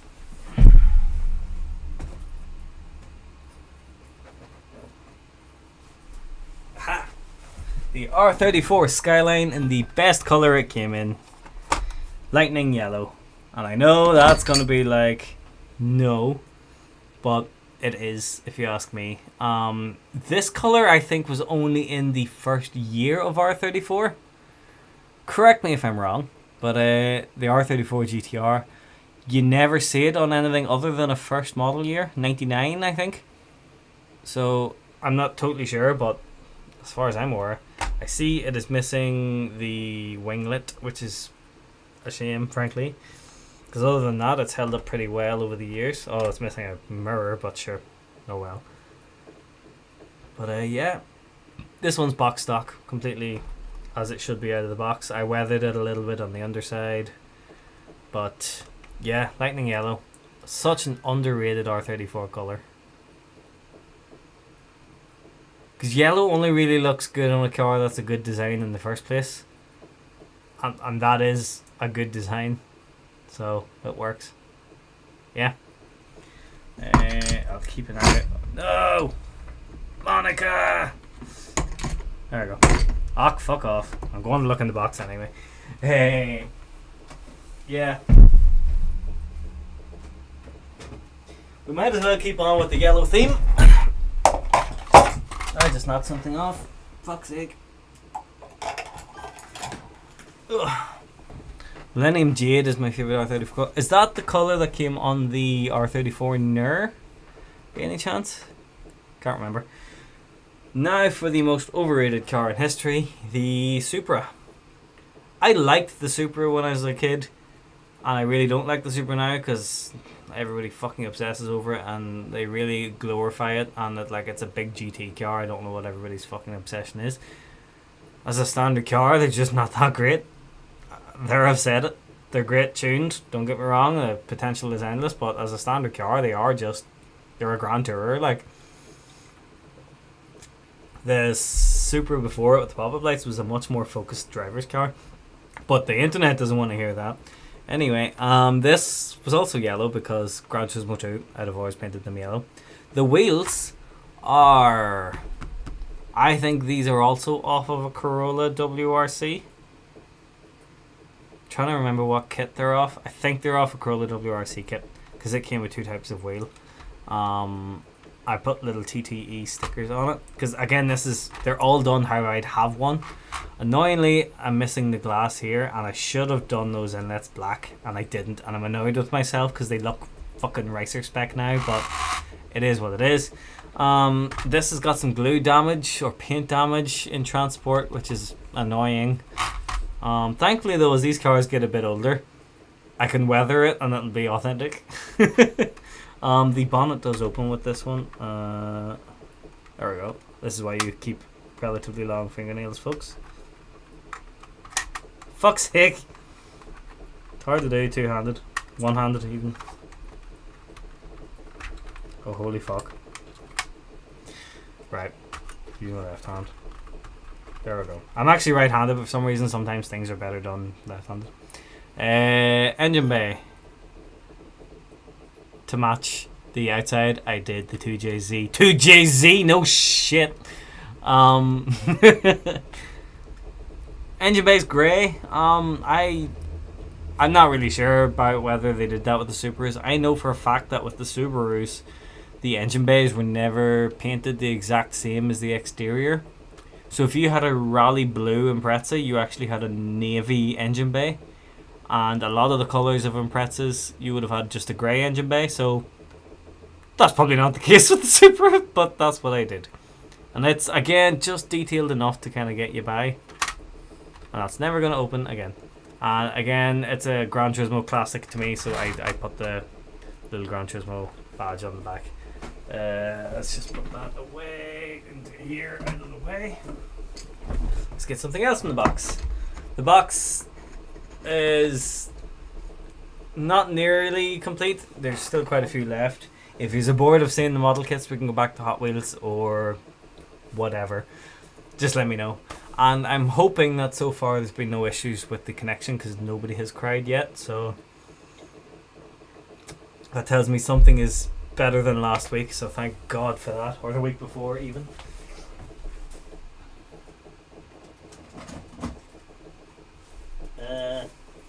This isn't broken but is missing a part. I know one person in the chat who's going to love this. This was the most expensive model kit I ever bought at the time because it was a brand new kit that had just come out.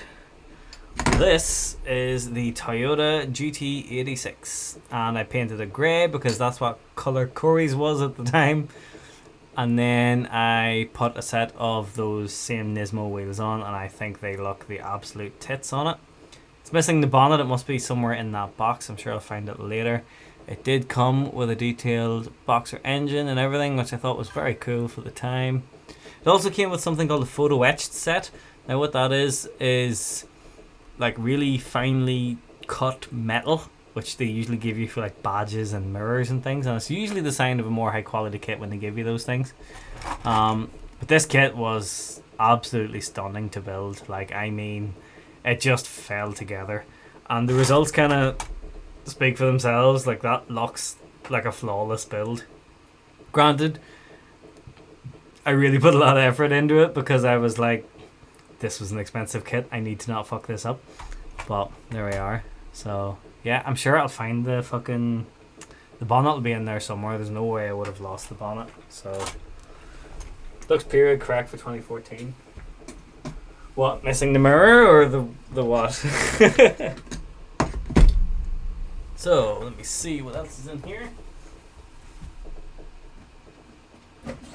Oh, this is a cool one. It's unlike any of the others you've seen so far. Are those reasonably priced for their age by you? I don't really know. We don't really see very many of them. We didn't get a lot at the time, to be honest. It hasn't said anything about shit internet, so that's good. Just checking. We didn't get a lot of them, so I'd be very surprised if they were cheap, to be honest. I love this. This is the little Fiat 500. I made this to look like something you would see in an old Italian street. I see it's lost its windscreen, which is a shame. We Ferrari badge, because them Italians do be very passionate. I lost the indicator, so I had wires coming out of it, so it looks like it's been ripped off. Little bits of rust and stuff. Little Ferrari badge in the back again. I think the boot opens just about. Let's not force it. I don't know why I put a JDM number plate on it, since I just said I designed it to be like something you'd see in a small Italian street, but hey ho. Good God, it's absolutely pissing it down outside. Yeah, fun little kit. Tamiya hasn't reissued this in a long time, I don't think, so probably kind of expensive to get now, but still very cool. Let me know if you want me to do anything different, but I'm just fucking around and finding out, really.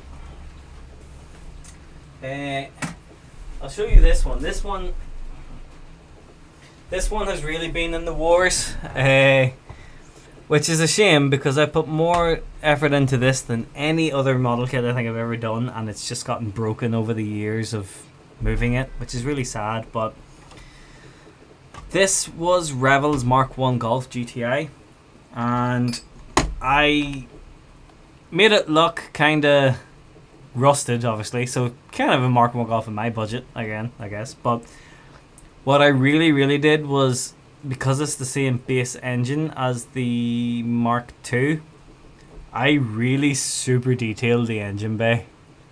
Like, I don't think the camera is really going to pick it up properly, but I made like a little throttle bracket or throttle cable bracket. I did the spark plug wires. I did every fuel line from the K-Jet system.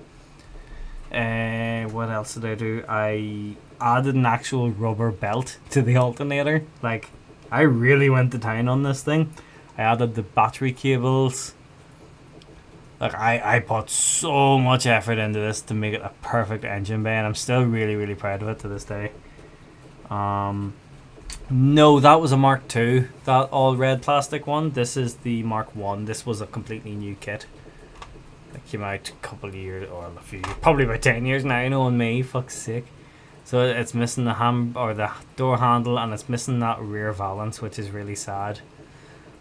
Because I put a lot of effort into this one. This one's a real fucking... It was a showstopper at one stage. Like, I was really pleased with it. So, at least I keep it like that so I can be like, well, I can still be proud of the engine bay, I guess. So, yeah. That was back when I had lots of time and no life. It was great. Bring that back. Remember, it was an 8 valve, but not the Mark... Ah, fair enough. Yes, it was the Mark II 8 valve, yeah. Speaking of, another thing that hasn't survived very well, this was my car. This was my attempt at Lara. This is the Fujimi kit. And again, this hasn't travelled very well, unfortunately. Over here in Northern Ireland, you had to have R plates when you started driving, which restricted your speed. And I put them on, and that is... Where is it? That is this iPod on the dash. I made that and had the wire going into the radio. Okay, I was really proud of that one. I think I have some Queens of Stone Age CDs inside it too somewhere. I printed out the number plate, redid all the stickers. I hand painted the stickers on the back window, and I even handmade the blanket that my ma knitted for the real Lara, which is still in her to this day. I really went to town to this one. Shocking, there's a Queens of Stone Age CD. Fuck off. I'm pretty sure it's Songs for the Deaf. So I will fix this up, and I have seen that somebody has made a 3D model of the big bumpers, which is what she's meant to have. No, not meant to have. This kit came with small bumpers, and I took them off, and I'm going to make big bumpers for it at some stage, but I'll probably 3D print some custom wheels too, but we'll get her sorted yet. Need to use that iPod again to hold the thing. Hang on, how do R plates work then? First I've heard of that. Yeah, the rest of the UK doesn't have them. Mark II, Corey, you fucking dick. The rest of the UK doesn't have R plates. What they are is, when you pass your driving test, you have to display the R plate in the window, such as this. Australians have them, called P plates, and the Republic of Ireland has them for L plates, but on maybe N plates. N plates if you've just passed your test. In Northern Ireland, yeah, you're only allowed to do 45 miles per hour with the R plates on, which, blessing and a curse. It's a curse when you don't have R plates and you're stuck behind someone. They're a blessing that people in R plates will hopefully drive a bit more sensibly for the first year of driving. But also, nobody really sticks to them when they can. You will get pulled over for it and you get points, and you can maybe lose your license actually. But yeah, 45 miles per hour everywhere, including the motorway. That's why it's a bit dangerous, because you can be coming around a corner at a 50-60 miles per hour, the normal speed limit, and all of a sudden there's a car doing 45 right in front of you. So what we used to do when we were kids, well, I say kids, 17 obviously, you weren't restricted by speed in the Republic of Ireland. So if we wanted to go for a drive, just to go for a spin, we would go somewhere in the Republic of Ireland so we could do normal speeds, because it didn't matter there. And then when you came home, you had to do 45 again. Here in America, you can buy a Corvette and do dumb shit whenever. Yep, and that is sickening. But then you also don't have any corners, so you've nothing to worry about. What else have we got? Here's something that Tamiya is very good at, and it was their 90s rally cars. Again, when I went through my phase of building all rally cars, this is Tommi Mäkinen's World Rally Championship winning Evo 6, I believe. Painted this one red. The Republic is basically Mexico. Yes, basically. So the white on the bonnet is painted, and then the red is painted. The rest are all decals. Didn't bother weathering it because it actually came out pretty well. Usually on a rally car, if I weather it, it's because I fucked something up and I'm trying to hide it. But yeah, I was very happy with how this one came out. Tamiya's 90s rally cars are just great kits. If you want to get started into building models, they are a fantastic way to start. The kits just go together so well. The decals can be a bit hard, but if you're not too concerned about the decals, and because it's a rally car, you can just fuck some mud on it. You get this stuff here called a weathering paint, diorama paint, and you can use that to make things look like they've been rallying. If I take that off, come on. Oh, I have used it. I thought I had. It's like textured thick paint. Oh, I've used a lot of it. And that gives things like the just rallied look. So the amount of stuff you can get for these Tamiya things is incredible. But basically what I'm getting at here is if you fuck it up, there's so many ways to save it. So never be afraid to give a model a try. And if you fuck it up, just make it dirty. Make it look like it's rallied or raced. What do I think of the price difference between the 90s toolkit and the new releases from Tamiya? I think it's disgusting because it's going to put people off from trying the hobby because it's too expensive. Like, fucking sit still. There we go. That's actually a class angle. Model kits when I was growing up, I sound like such an old man, I know. But this isn't that long ago. But model kits when I was building them, that Evo kit there would have been about £20. And that was mid to high price wise. Now you're talking £40 to £70 for a model kit. But the thing is, these older ones, they've stayed the same sort of price. They're still around the £20 mark. Like, they are a great way to get into the hobby. But the price of them now it's ridiculous. It got that way whenever I was 17, 18, so it's not that long. In the last 10 years or so, the new releases have just been crazy money, but then new releases of an old kit will still be around the same money, which is nice. It seems to just be if it's a completely new thing, it's expensive, which I suppose, given what it costs to make a new kit, isn't too bad, but you would think with the advent of 3D printing and rapid prototyping and all the rest, it wouldn't be that expensive to design a new kit. But you're right, it's crazy, like, it's ridiculous. Right, so you're going back on the shelf. Well, you're going onto the shelf, sorry. What else have we got?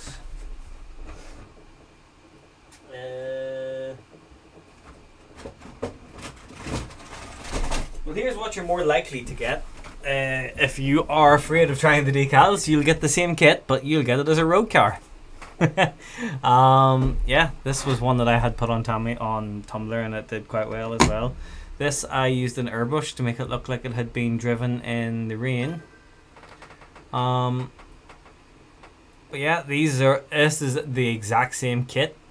The only difference is the wheels, and it comes with the full interior, because you can actually put the kit comes with the rally car interior as well, so you could make a road race car if you wanted to, which is pretty neat. I just made this one standard because I already had the rally car, but yeah, Scotia White this is called. I used to call it Scotia White when I was young because I was a fucking idiot. Yeah, I love this generation of Evo, I really do. Even as a Subaru guy, like, it shouldn't matter. If you like it, you like it. And I grew up with Gran Turismo, so therefore I had both. I'm going to close that window because I see a big fucking moth about to come in, and he can go fuck himself. Anyway, yeah, at least they've not up the price of the old kits, and exactly what I was meaning. Like, you're paying directly for development. Wonder if they'll come down over time for popular kits. I don't think they will, and I think it's because they're getting it. You know, most people who still do this hobby, unfortunately, are older people with lots of expendable income, and they will spend the money. I was going to say I love Lamp, I just hadn't got there yet.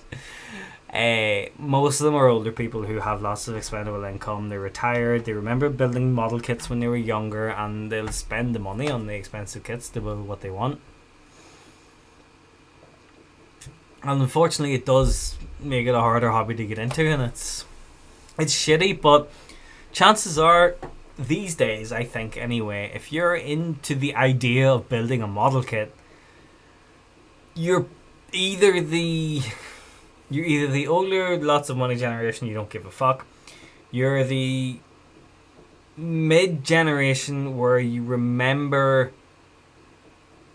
your parents or older siblings or whatever building the likes of an Airfix kit, and you want to try it as well, and then you're just going to buy the Nuki Burn. Hey, he's crackers, man. Chances are then you're going to get one of the Airfix kits, like the E-Type or whatever, just because it's a cliche kit.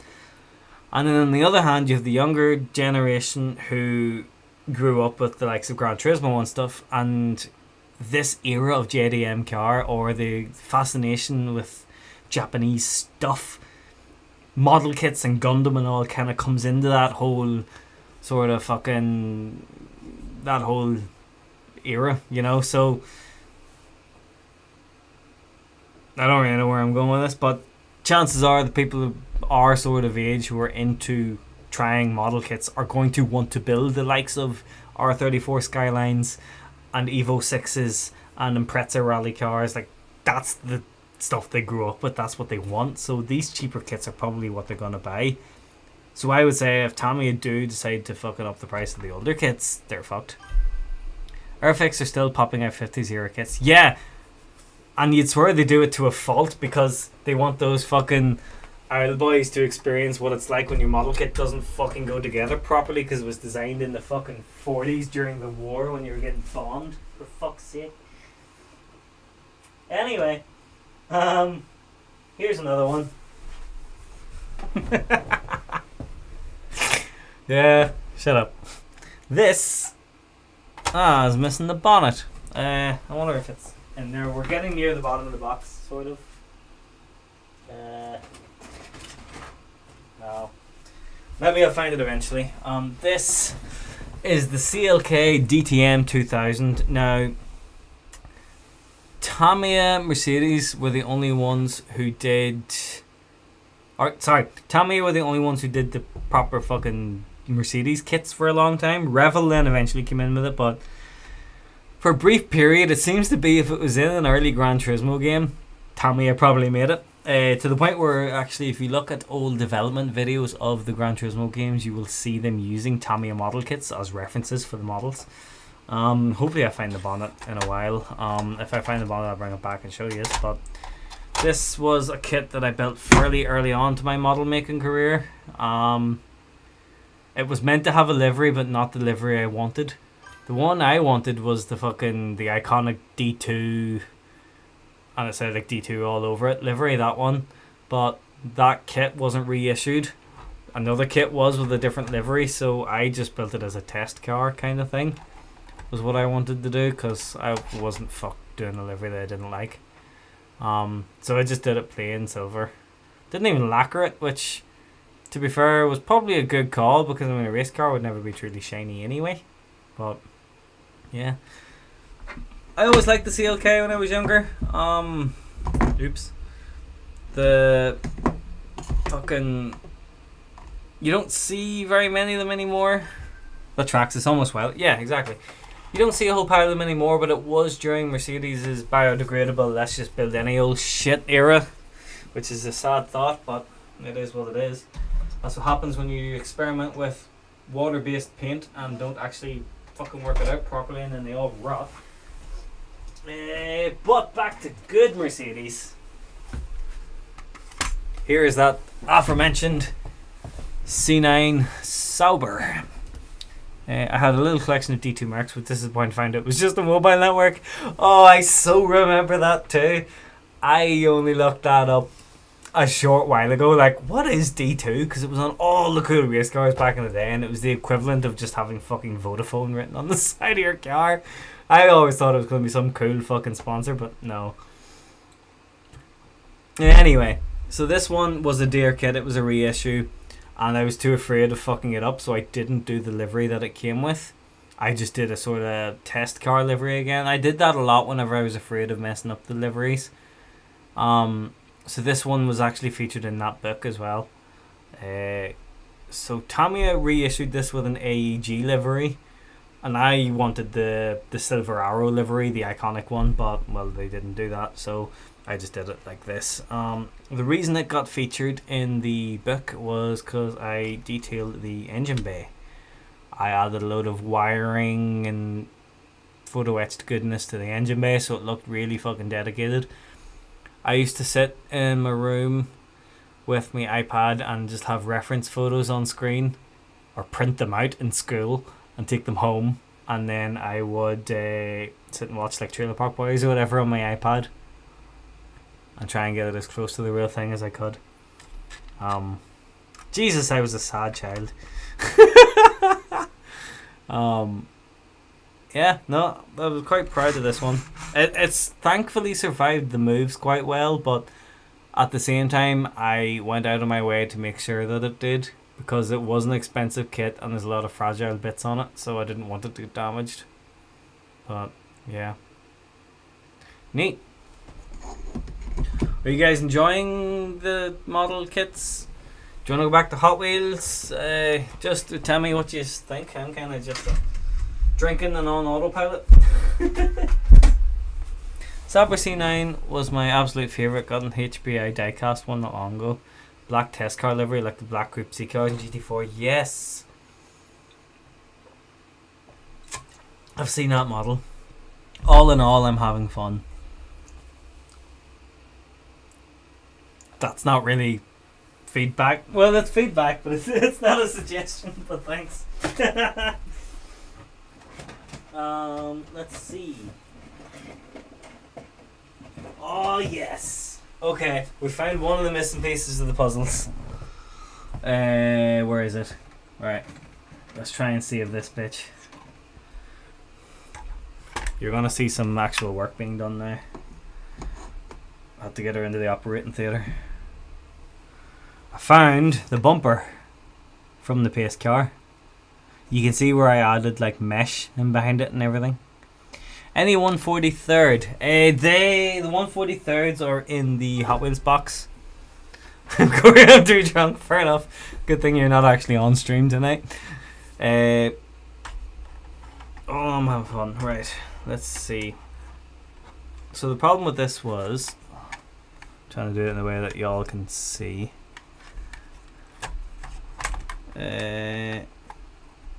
So it pops into that. That should be fine.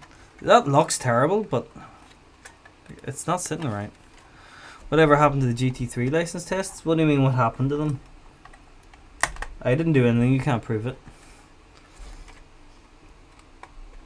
Can't get drunk on coffee, mutual sads. That's a bit shit. There's no crack in that, lad.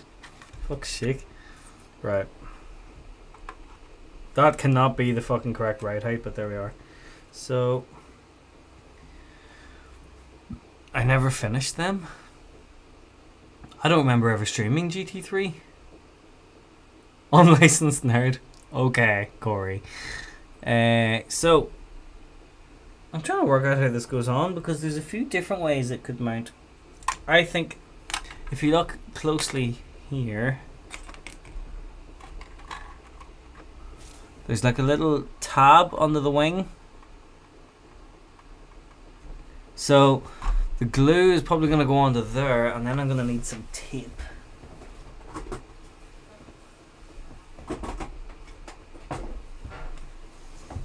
You weren't supposed to be seeing any fixing going on, but here we are. So the best bet, I would say, is to put some glue on that and then tape it shut.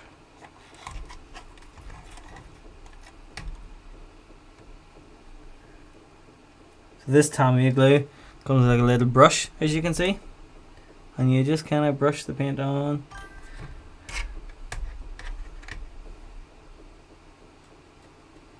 Now I'm hoping that's gonna hold, but I'm unfortunately not very ambitious. Base plate casting inside skirts. Yeah, I think it is. The whole thing's not very well laid out. What do you mean BTS is more fun to watch? What are you talking about? Like the fucking Korean group? Right. So, stick that in. Stick that there. Only problem is I don't know where the fucking lights are. So I might wind up having to adjust it. Oh, you mean like doing this as behind the scenes, right? I didn't know what the fuck you're talking about, I'll be honest. Obviously I know what fucking behind the scenes are, like. Lad, I make videos.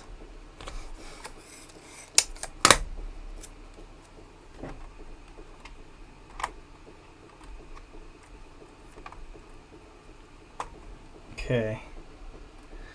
So that's been glued and stuck. So with any joy that'll hold.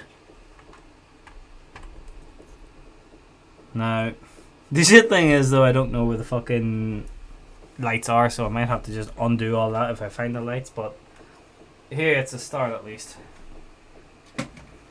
Right, what are you saying? Especially as model kits, I learned everything I knew as I did it myself. Oh, fair enough. You mean the behind the scenes of me doing this rather than... I thought you were still talking about Gran Turismo 3, so I was very confused.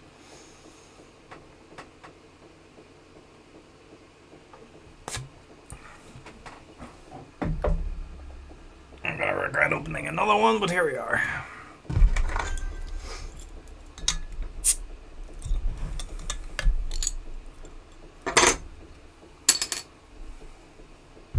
Cheers, everybody. Right. What else we got going on?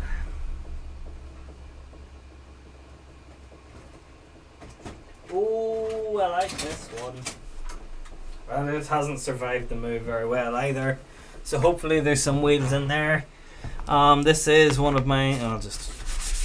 You know, one of my all-time favourite Skylines. The R31. And annoyingly, this one hasn't survived very well. So hopefully there's bits for it in the box. Yeah, no, I'm working tomorrow. I'm working tomorrow too, so that's why I said I'm probably going to regret it. This one is a really old kit. This is from the time, so I think this is like maybe an 83, 84 model kit, so it's like really primitive and basic, but I didn't care because I wanted to have one of all the Skylines. Again, made it kind of how I'd have one, except I wouldn't have a GB sticker on the back, so I must have been hiding a blemish. I really love the R30 era of Skyline. They really get fucking underappreciated.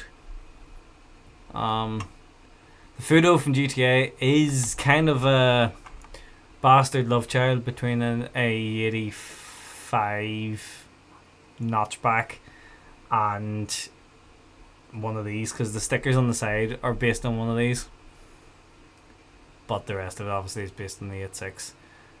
Hopefully the rest of the wheels are in there. Is that... Oh, that's the dashboard sitting on it. Okay. And there's been something spilled on it. It looks more and more like a Skyline I would own. It looks more and more like a Skyline in my budget. So hopefully we find the parts for that.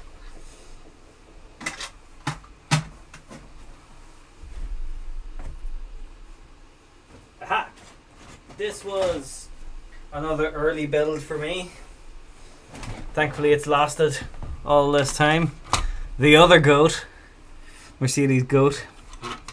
This is the CLK GTR.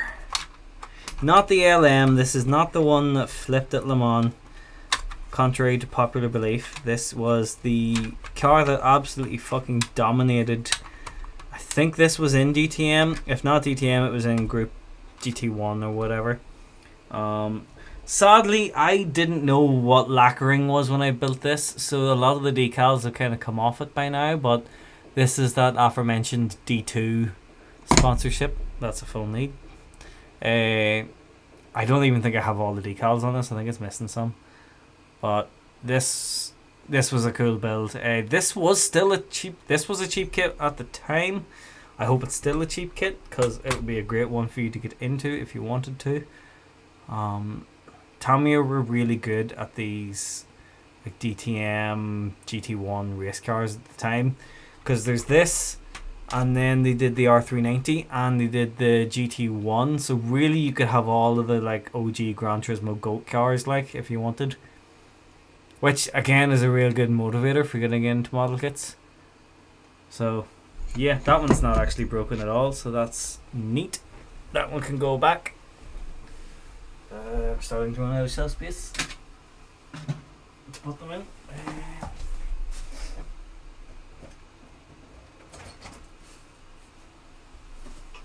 This is one of my favourites. Unfortunately, it's missing a brake light, so I'll have to try and find that.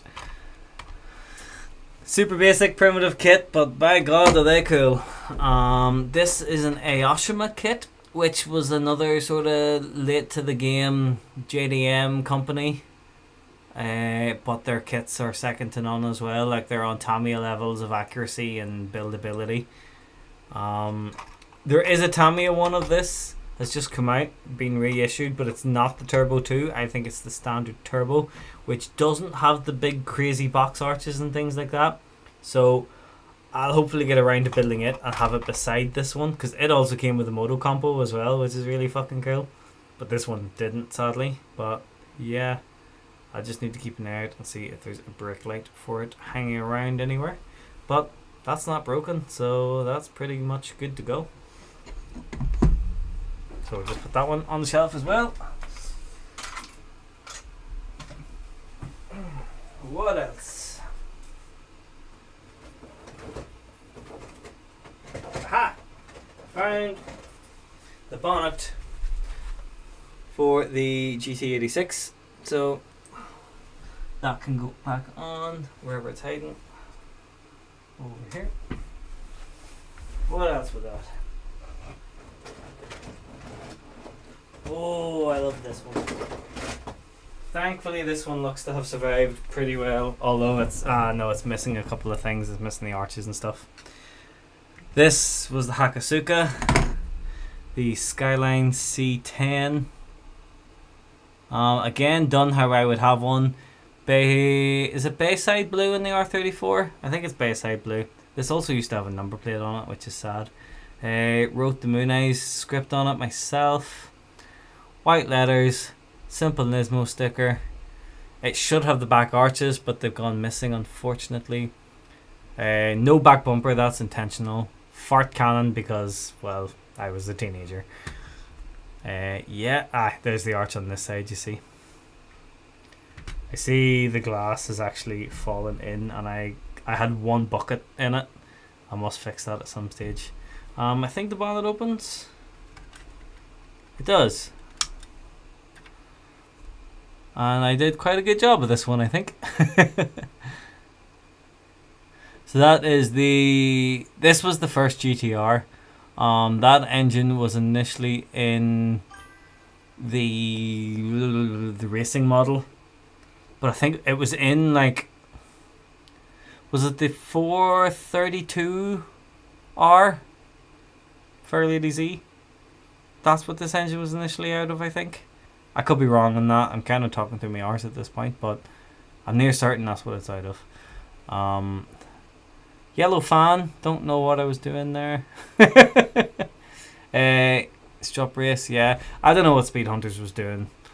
I liked Speed Hunters when I was a kid, and then I kind of grew out of it. And like many things kind of from the time... God, that's cool. Like many things from the time, I kind of distanced from it. I don't know whether it's as popular as it once was. The thing about the internet now... I'm going to sound like a fucking old man. You can just stare at the back of that Hakosuka for a while I talk. The thing about the internet now is that anybody can have a good shout on the internet. Like, oh, that's not that cold. With the rise of like TikTok and stuff like that, it's so easy for literally anyone to get a quick 15 minutes of fame on the internet. And back then, with the likes of forums and things like that, speed hunters, you had to really, really work for it. Like, it took a lot to get anywhere, and the quality of everything had to be so much higher to really get anywhere. Like, it seems to be now the trend with the internet is, and it's a good thing, I guess, as well. The trend with the internet seems to be more accessibility. Like, you will see big companies now doing adverts on like Facebook and TikTok and all, and it's just some doll in her bedroom talking about this product. Whereas before, that would have been a full ad campaign for like hundreds of thousands, probably not hundreds, but tens of thousands of pounds budget. And now everything's just, no, we want somebody with a ring light in their bedroom to talk about washing up tablets. But anyway, the point I was getting at with that is that now it seems to be the standard and quality isn't as important anymore, because anybody can have a chance at being big now. I loved Speed Hunters at the time because Speed Hunters' stuff was so high quality. Like, you had Larry Shen, I think it's pronounced Shen, I'm not sure. His photography was like, holy fuck. And then you had Paddy McGrath, whose photography was brilliant, but also his write-ups to go with them always made for a really good read. Whereas now it seems to be more that there's more and more people easily getting big with just fucking basic iPhone portrait photos and stuff, and like not nobody, but so many people don't really have the attention span to read much of an article anymore. Like, you know yourself, you'll be scrolling through your Facebook timeline, you'll see a news article, and the first thing you'll do is go to the comments, and somebody will have summed it up in like a sentence. Which I guess is to stop the clickbaitiness, which I do approve of stopping that, but you know what I mean? It's, people don't have to necessarily try as hard anymore, and I think that's why the likes of Speed Hunters and things like that isn't actually as big as it used to be, because trends have changed. Styles have changed. So that was a rant, but yeah, hopefully I wasn't just talking shit. Didn't expect to go on a tangent like that when you mentioned Speed Hunters, but there we are. Skylines are beautiful. Ken Murray was okay too. I do have a Ken Murray there somewhere. I wanted to have all the Skylines, you see. The only one I never got was an R35 because the kit was so dear. Was the one between that and the R30? No, there wasn't. It went from the Ken Murray to the R30. A massive change from the curvy 70s design to the complete 80s ruler. Yeah, it was a massive change, but that was just how it went. It was a dramatic change. Like, that has. Oh no, the grill's come off. Oh fuck! Literally, from the last looked at it, the fucking grill came off. I didn't even hit it off anything. God fucking damn it. That's that old JDM build quality. It's just not there. I'm going to set that on top of the shelf just so that that doesn't all get lost. What else we got to talk about?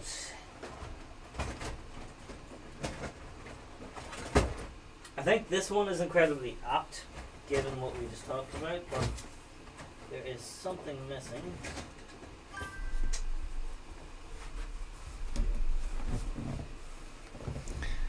This, back on the topic of like Speed Hunters and shit like that, this was my sort of attempt at a Raoul Welt kind of thing.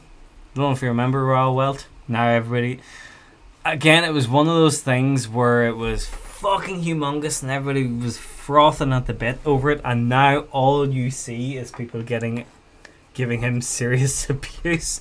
And like, not being funny, but the guy just works how you or I would work. Like, he sees Porsches as Porsches. Well, no, sorry. He sees Porsches as just normal cars. He works on them how you would work on a car to get it through an MOT or whatever. Like cutting things up and fucking all the rest. And nobody bitched about him back in the day whenever fucking Speed Hunters was doing articles on him in Japan and how amazing these fucking Porsches were and all the rest. But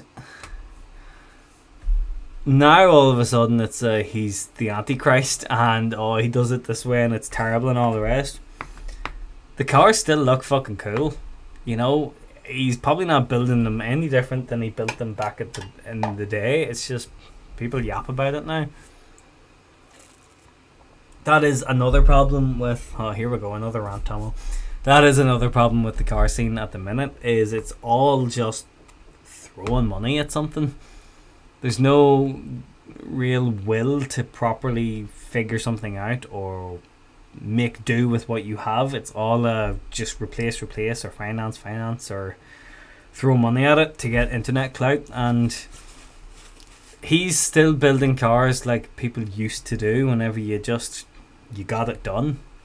And now people are just crying about it because it's like, oh, he's sacrilege to this Porsche, he's wrecking this. And it's like, well, you weren't yapping about it 10, 15 years ago. Why are you now crying about the man who's using the same methods he was then? You just didn't say shit about it then. Not that I'm trying to fucking suck him out or anything like that, like, but, you know, it's just, man's getting shit done. Get over it, like. If the internet saw how we properly fucking fix cars, I'd probably be cancelled too. I've thought about getting a 1/24th toy R35 and repainting and detailing it. To be honest, no. I haven't thought about these things in fucking years. So, no, I've never really thought about it, to be honest. Maybe at some stage I'll buy the kit, but I'd need to get back into the flow of building again because I'd be too nervous about it. I do have one R35, which, as you'll see now in a second, really didn't survive the transport, which is sad because it was expensive.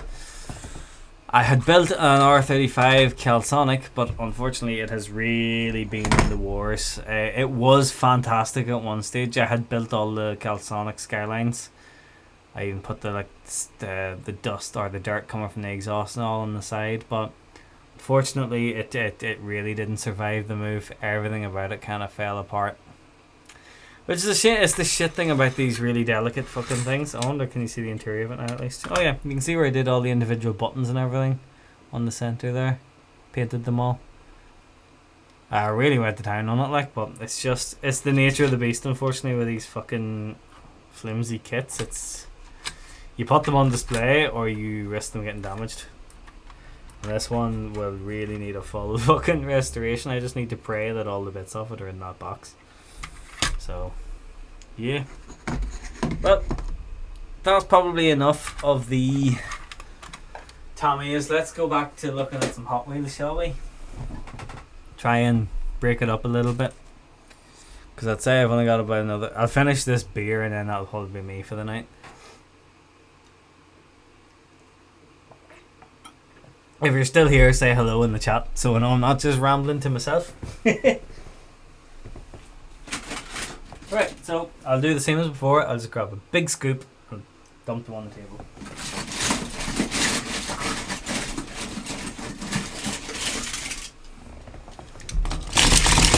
Oh, okay, that was a bigger scoop than I anticipated. Well, that looks to me like a dashboard from an R32 Group A race car, so I don't think that's meant to be there. Safri and Jim's still here. Neat. Because you see, the only reason I say that is because the viewers thing isn't live updated and it's really annoying. It doesn't really stay up to date. So, you mentioned 143rd. We got a cheap, shitty, broken 143rd. Admittedly, won't be around for much longer. Same, so don't worry. A Mark 1 Golf. And this has been in the wars as well. This is what's known as a swallowtail. And I don't really know why they call it that, but the reason is that it's different brake lights. So the later Mark 1s had thicker, bigger brake lights. The earlier ones had what's known as a swallowtail. And they are worth a lot more money. So when people talk about like the original GTR or whatever, it's usually a swallowtail. What else? Well, since Corey mentioned the 400Z, here we are. This, obviously, I got quite recently because it's only been around. Kid Mila Falcha, Thomas. Stop calling me Thomas. It's Tomo. Only the fucking police call me Thomas. Yeah. The only gripe I have with this Hot Wheels is that I would not have painted the wheels gold. I think that's a bit fucking gold with yellow. And I know, coming from a man with a cashmere yellow Impreza with gold wheels, but I just don't think it works on the 400Z.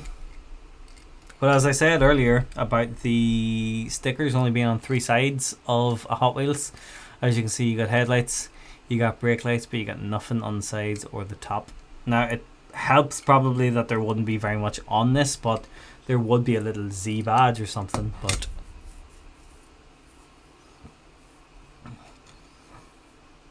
so nice to see you not struggle with a computer. Do you know what it was? It was the internet. A engineer came out and gave us a new router. The router was just goosed. It couldn't keep up. The internet's still a bit shit, but you know it's good enough to do this. So nobody's complaining tonight. So we're on to a winner, and we're back on to looking at Hot Wheels. Have you got a Hot Wheels 787B? No, but what I'll do is I'll go back to the model kit box because I noticed it at the bottom. Now, as I said about the model kits not really surviving the moves, this one has been in the wars as well. But I built this to be like the stealth version of the 787B from Gran Turismo. This was a fucking expensive kit. But unfortunately, yeah, it's missing the headlight cowl and fucking all the rest. I think it's in the box. Oh, the mirror's even snapped. Oh well. I think it's in the box. I'll have to have a look. But yeah, I had really put the effort in with this one. I wanted to go full Gran Turismo 4, so there you go. I'll show you. And let's see, just put this back and or go back to the Hot Wheels. Fuck you, camera. There we go. I'll just fight with the camera this week instead. So, let's have a look. There's chat going on now. Boys come alive at 10 past 11 at night, it seems, when I've had a couple of beers. Right.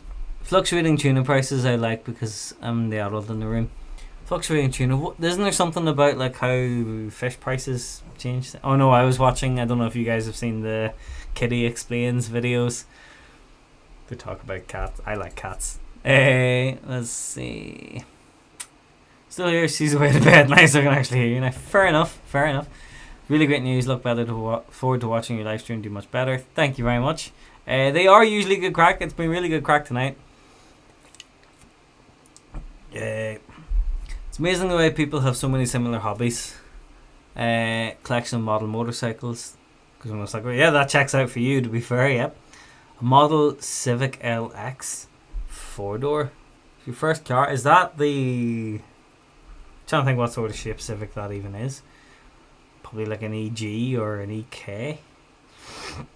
The dish on the back wheels is amazeballs. It fucking is. It is so thick with so many C's. Yeah, back onto the similar hobbies. That is the thing about this channel. One looks like a Honda Prelude from the same era, only smaller. Yeah, another one you're talking about now. Yes.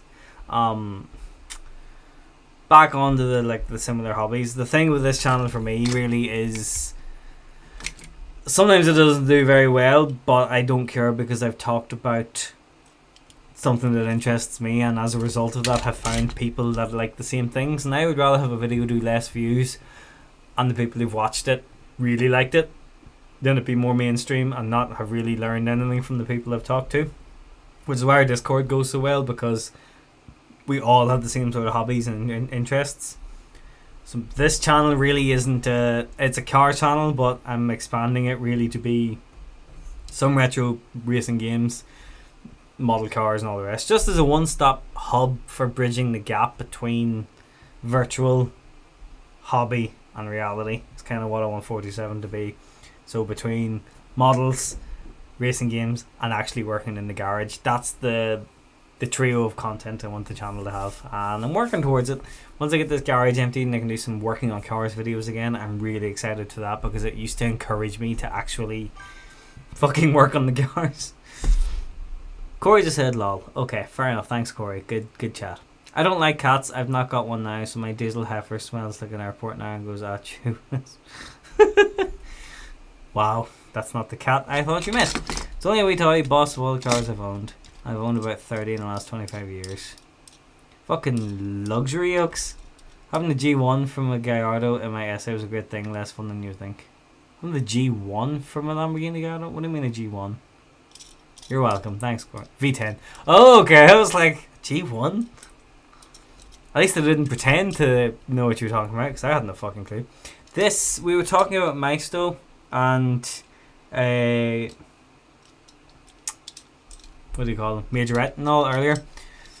This was one of their CLKs. I actually had this better earlier where it would... that's better. Let me see. I had a Newcastle Brown bottle cap that was keeping it in place. There we go. So, this is the Majorette CLK GTR. And it's... I think it's a more truly accurate... Like a more truly accurate to scale car. I think Majorette really goes for 1/64th rather than... A lot of the times with Hot Wheels, they will exaggerate key features of the car so you can tell it's that car. But Majorette tend to just go for make it a true 1/64th. But what's really cool about this is you maybe can just about make it out. Probably not.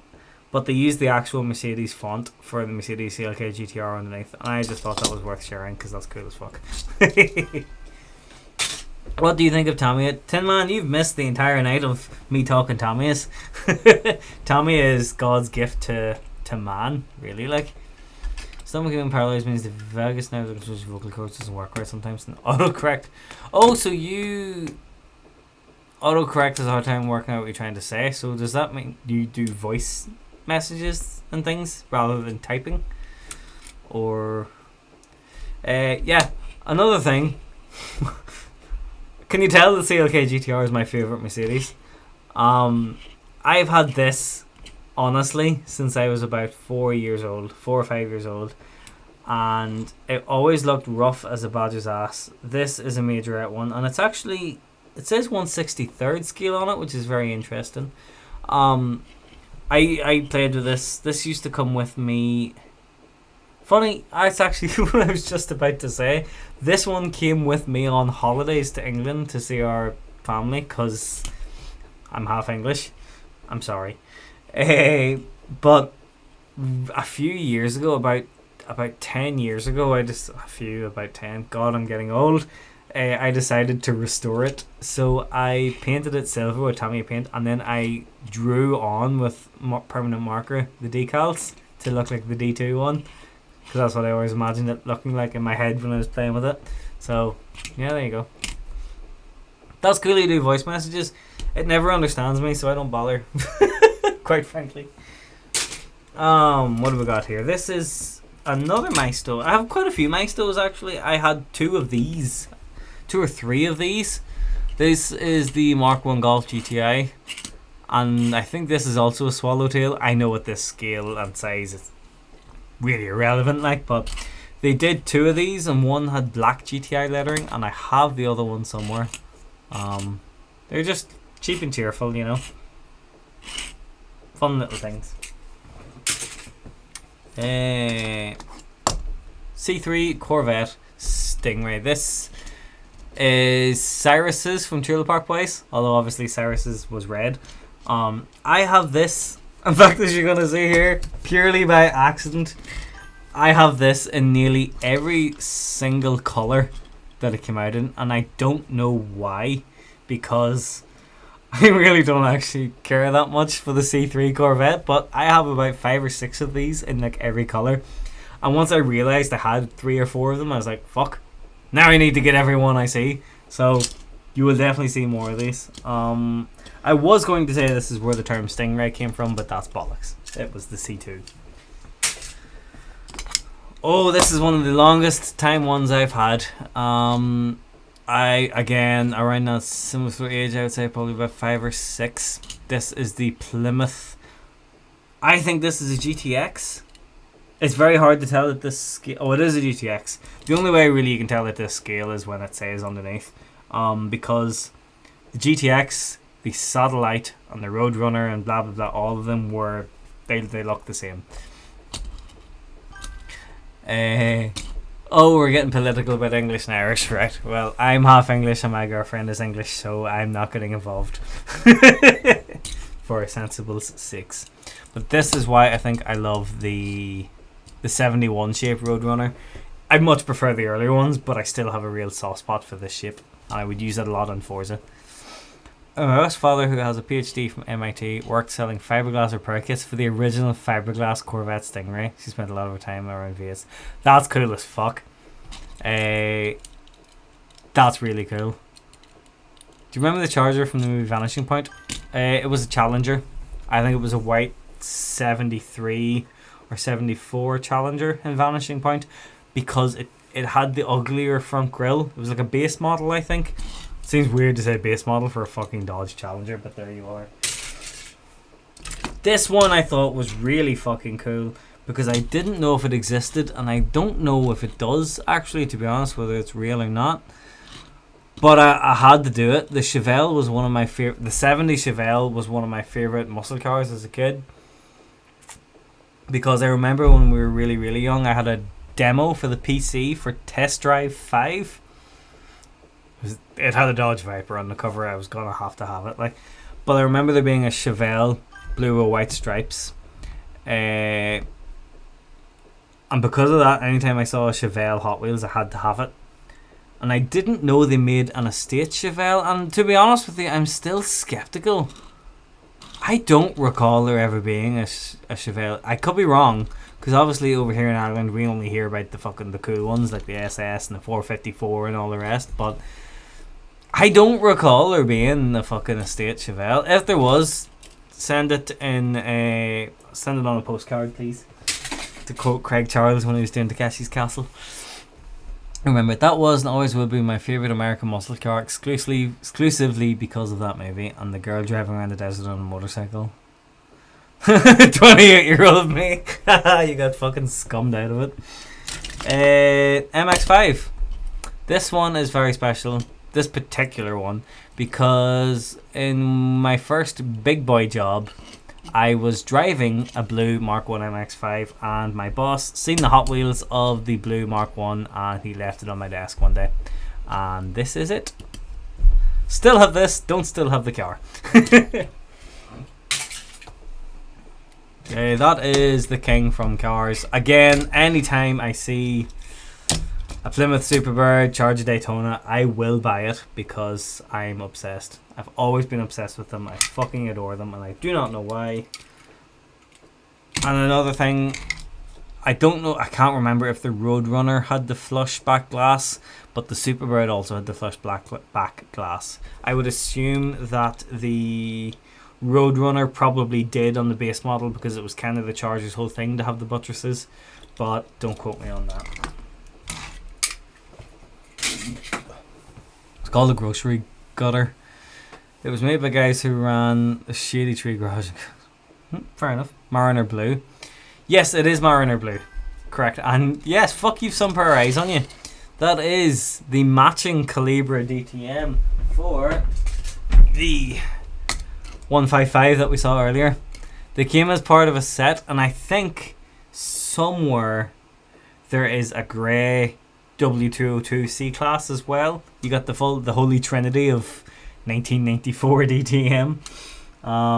Yeah, they were really, really cool. That's me watching a portrait on my phone. Fair play. How does it look on your phone, by the way? Because I only see it on the big screen on the computer, so let me know. 2 eyes are better than 4. Fuck you. I don't need 2 eyes, 4 eyes to know you're full of shit. I will find a YouTube video to the Shady Tree Garage and find the grocery gutter Chevelle. Oh, right. So it is actually, you were talking about the Chevelle estate, right? There was a delay in the chat. I get you now. Yes, fucking send that my way. It looks pretty good on the phone. I'm talking to my phone while watching you on the telly. How does it look on the 75-inch telly? Because I'm only streaming in 1080p, I think, because the internet's not amazing. Fine for me. Older eyes might struggle. Fair enough. Older eyes might struggle to listen to me as well, to be fair. There's another Land Rover. Every time I saw one of these 110s, I had to buy it. So, Tin Man, you'll have missed this earlier, but there were about 4 or 5 Defenders earlier. Here's another XJS. Now, this one's really strange.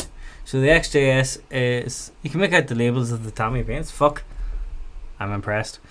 This is another XJS. Now, as we know, I've said numerous times, the XJS is like a fantasy of mine, and someday I will have one.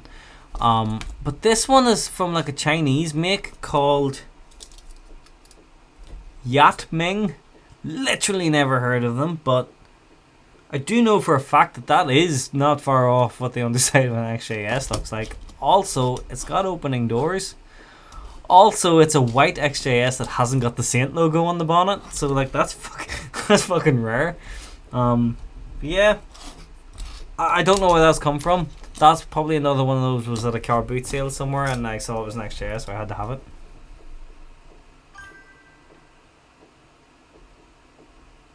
Okay, I've got some actual chats to respond to. Sorry I missed the first half, but where are you now? Didn't really notice the change of background till you mentioned the internet. I am in the same place. I will give you the quick tour. So, this is the 47th studio. I've just moved out of my last place, and I finally have all my stuff together. So I'm in the middle of kind of putting everything into one place. But behind me is where I would have streamed before. The place is a mess at the minute because I'm fucking flat out moving. Those are some 1/24ths I built, and I've just started 3D printing some like wall mounts for them. I'm quite pleased with. So yeah, I'm in the studio. This is where I do the editing and the recording and all the rest. Until I get the garage sorted, when I'll do some stuff in the garage, which I'm working on. The internet sent out an engineer, and the router was fucked. It was so old, it wasn't keeping signal going. So new router means the signal has been good. There's been no connection drops. It's not massively fast, but it hasn't dropped once this whole night, and that's what matters. But yes, I'm in the same place. This is not the garage. This is a little mobile we have. My ma had her own business and worked from home, and this used to be a woodworking room. There was a bandsaw and a couple of other things, and then when she retired, it was surplus to requirements, so I've now turned it into a mini studio. That's your lore. Tomo, do you paint with a brush or do you spray with an airbrush? For years, I always painted with rattle cans. So let me see. You're not going to see the finish very well on a fucking stream, unfortunately. But case in point, this RX-7, this was rattle canned. And then this Mustang was airbrushed. And you probably can't really tell the difference, but in person you can. But when it comes to actually painting all the components, I do all of that with brush. I very seldom use the airbrush because I could never be arsed cleaning it out, quite frankly, because I'm a lazy bastard.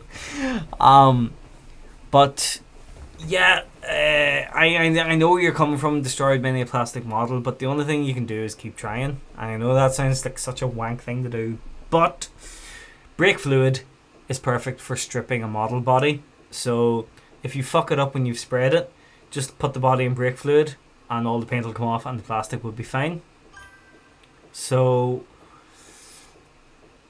you just have to keep. It's the same as any model kit, you know. It's just perseverance. But Tamiya in the last 3-4 years have introduced this new range.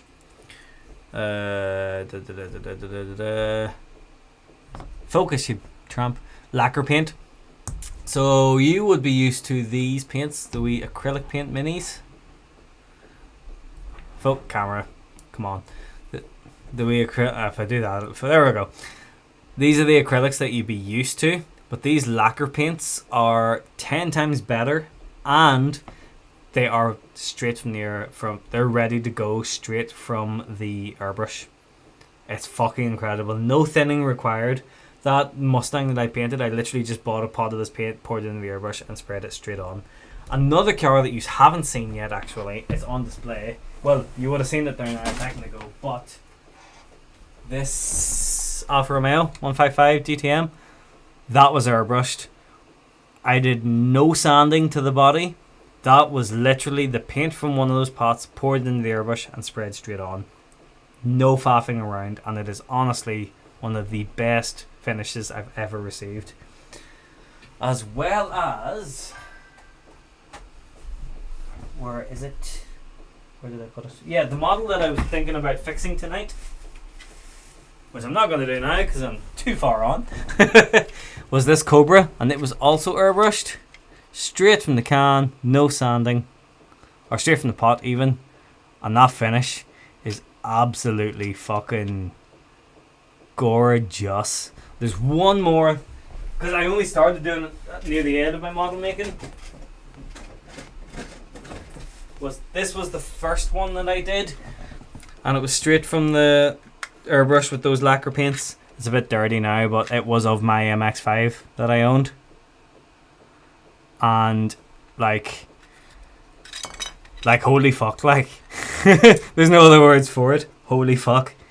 I even did the camera's not really showing it very well. I did my tartan door cards that I put in the real car, and then that roof was airbrushed. Like, it just looks, oh sorry, I'll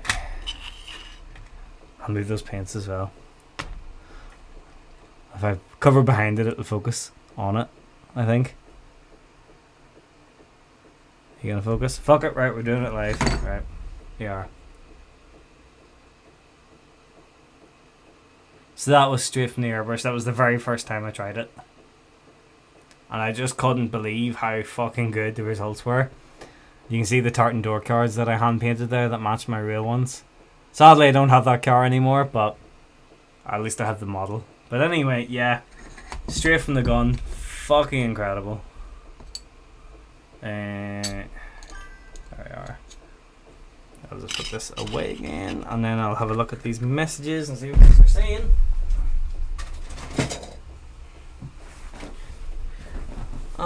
Right. Haven't seen the LP range. Surely, if no thinning, you go through tons of it. No, because it's weird, right? So you would start fucking with these old paints, which I'm going to put back now before I forget where they're meant to be. With these old paints, you would be doing like fucking a couple of coats to get coverage. See these? One coat, done. It blew me away. Your models are done in a quarter of the time because one coat with a brush, I'm talking, like, and it's done. Perfect coverage. Fucking mad. No thinning on lack of paint with an airbrush. That's amazing. I'm going to give that a try. I mean, some more of the cheap AMC ones. We have to pay a premium for those, so they're not that cheap over here.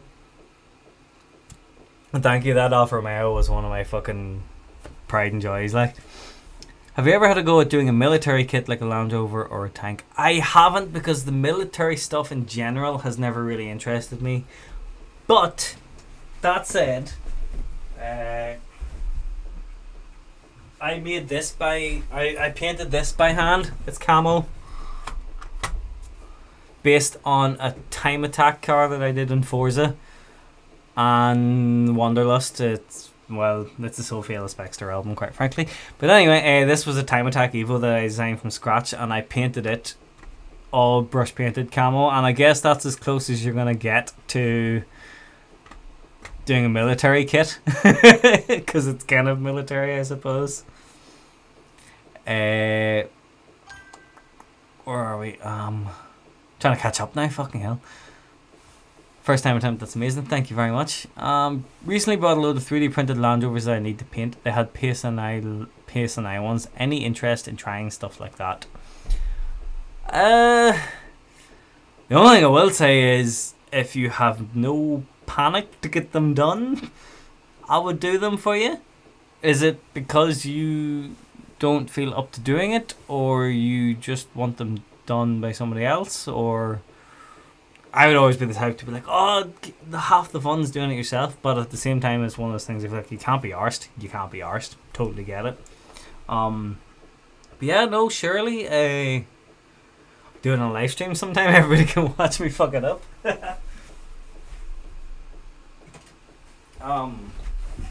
Yeah, so they called it the Miata in America. Yeah, mine was actually a JDM import, so it was called the Unos, so it's got so many fucking names. 6'3", my wife and the salesman at Mazda couldn't stop laughing at my head sticking out of the top. I'm not surprised. Not surprised one bit. And thank you very much for the compliments about the Evo. That's one of my most prized possessions, that thing. I redid it in 1/10 scale. It still isn't unpacked, but because I have some Tamiya RCs as well, and I redid the same livery. The overhead camera to the north of where you're sitting, a light source is blowing out the white balance. Well, I know what light source that is. Well, it's off now. So, what if I turn that off also? 2 seconds.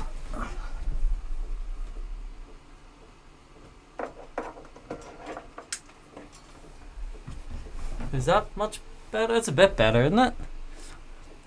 Sort of. Can't do much more, I'm afraid. I'm painting mine, like, just wondering if you fancy modelling something local. I don't know. Not really great connotations. Oh! Is that better? Not exactly great connotations with PS9 Land Rovers over here. I don't know. Like, I'm so long out of the modelling game. I haven't worked on a model kit in fucking donkey's years. Like, it's just, I want to get back into it. Hence all of this being set up and looking through model kits and all the rest. It's a hobby I don't want to die, because it's a dying hobby. You know, it's a hobby that I grew up with and loved so much, and I do fear that someday people just aren't that interested in it anymore. And there's no, in an era of instant gratification, model kits are absolutely not that. So it gets harder and harder for people to take up the hobby. So I don't want to ever stop doing it, but I have done for a long time, so I really want to get back into it because it's a hobby that means a lot to me. Really good. It's nice that all the really good cars are upside down. There's got to be a metaphor in there. Well, I have been too busy fucking showing you all the rest to get to them. I always thought the Land Rovers was so impressive compared to Police Scotland's boring Peugeot estates. Yeah, impressive, I guess, but like, not for the right reasons. You don't know how much the plastic marble making industry is worth this year and compared to 10 years ago. I'll level with you, I'm probably not going to do that, but I'm glad to see that any practical hobby, quite frankly, is improving these days. I sound like such an old man when I say it, like, but it is true, because so many industries are dying, and it's sad. And you'll be very happily surprised this one get bigger. Yeah, well, there we are. Back to Hot Wheels. You could do one on fire. Fuck's sake. My brother actually has one. I could probably do a video looking at one. My brother does TV and film, I should clarify. That's why he has one. This was something I was very excited to see. So as we said earlier, the Dodge Viper's all-time greats for me. Although that's really poorly done. The stripes aren't actually lined up properly. Good work, Hot Wheels. This casting is a really, really early casting. It's not a great casting either. It's 92, but it's like the proportions are shit on it. But I just love the Viper so much. I'm glad to still see a first gen available and gettable, to be quite honest. So yeah.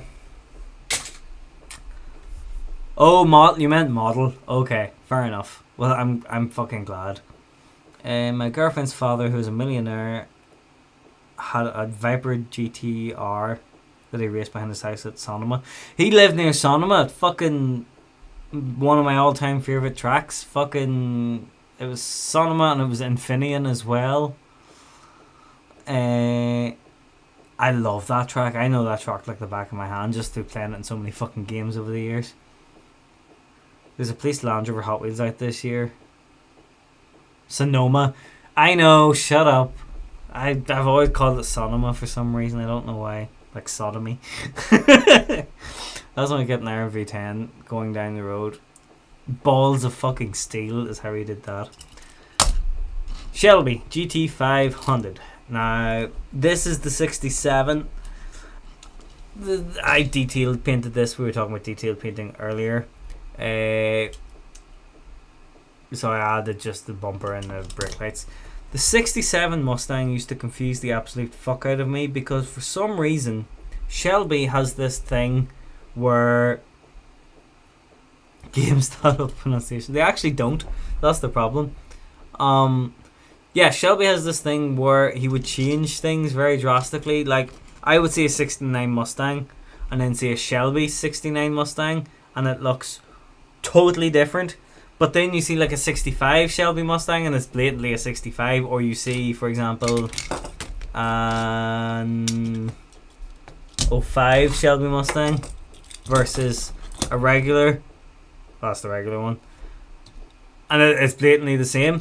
But for whatever reason, with the 67, the whole brake lights changed, the front end changed, and with the 68, which I have up there somewhere, did the exact same thing. It does not look anything like the actual thing. And when I was a kid, that fucking confused the shit out of me.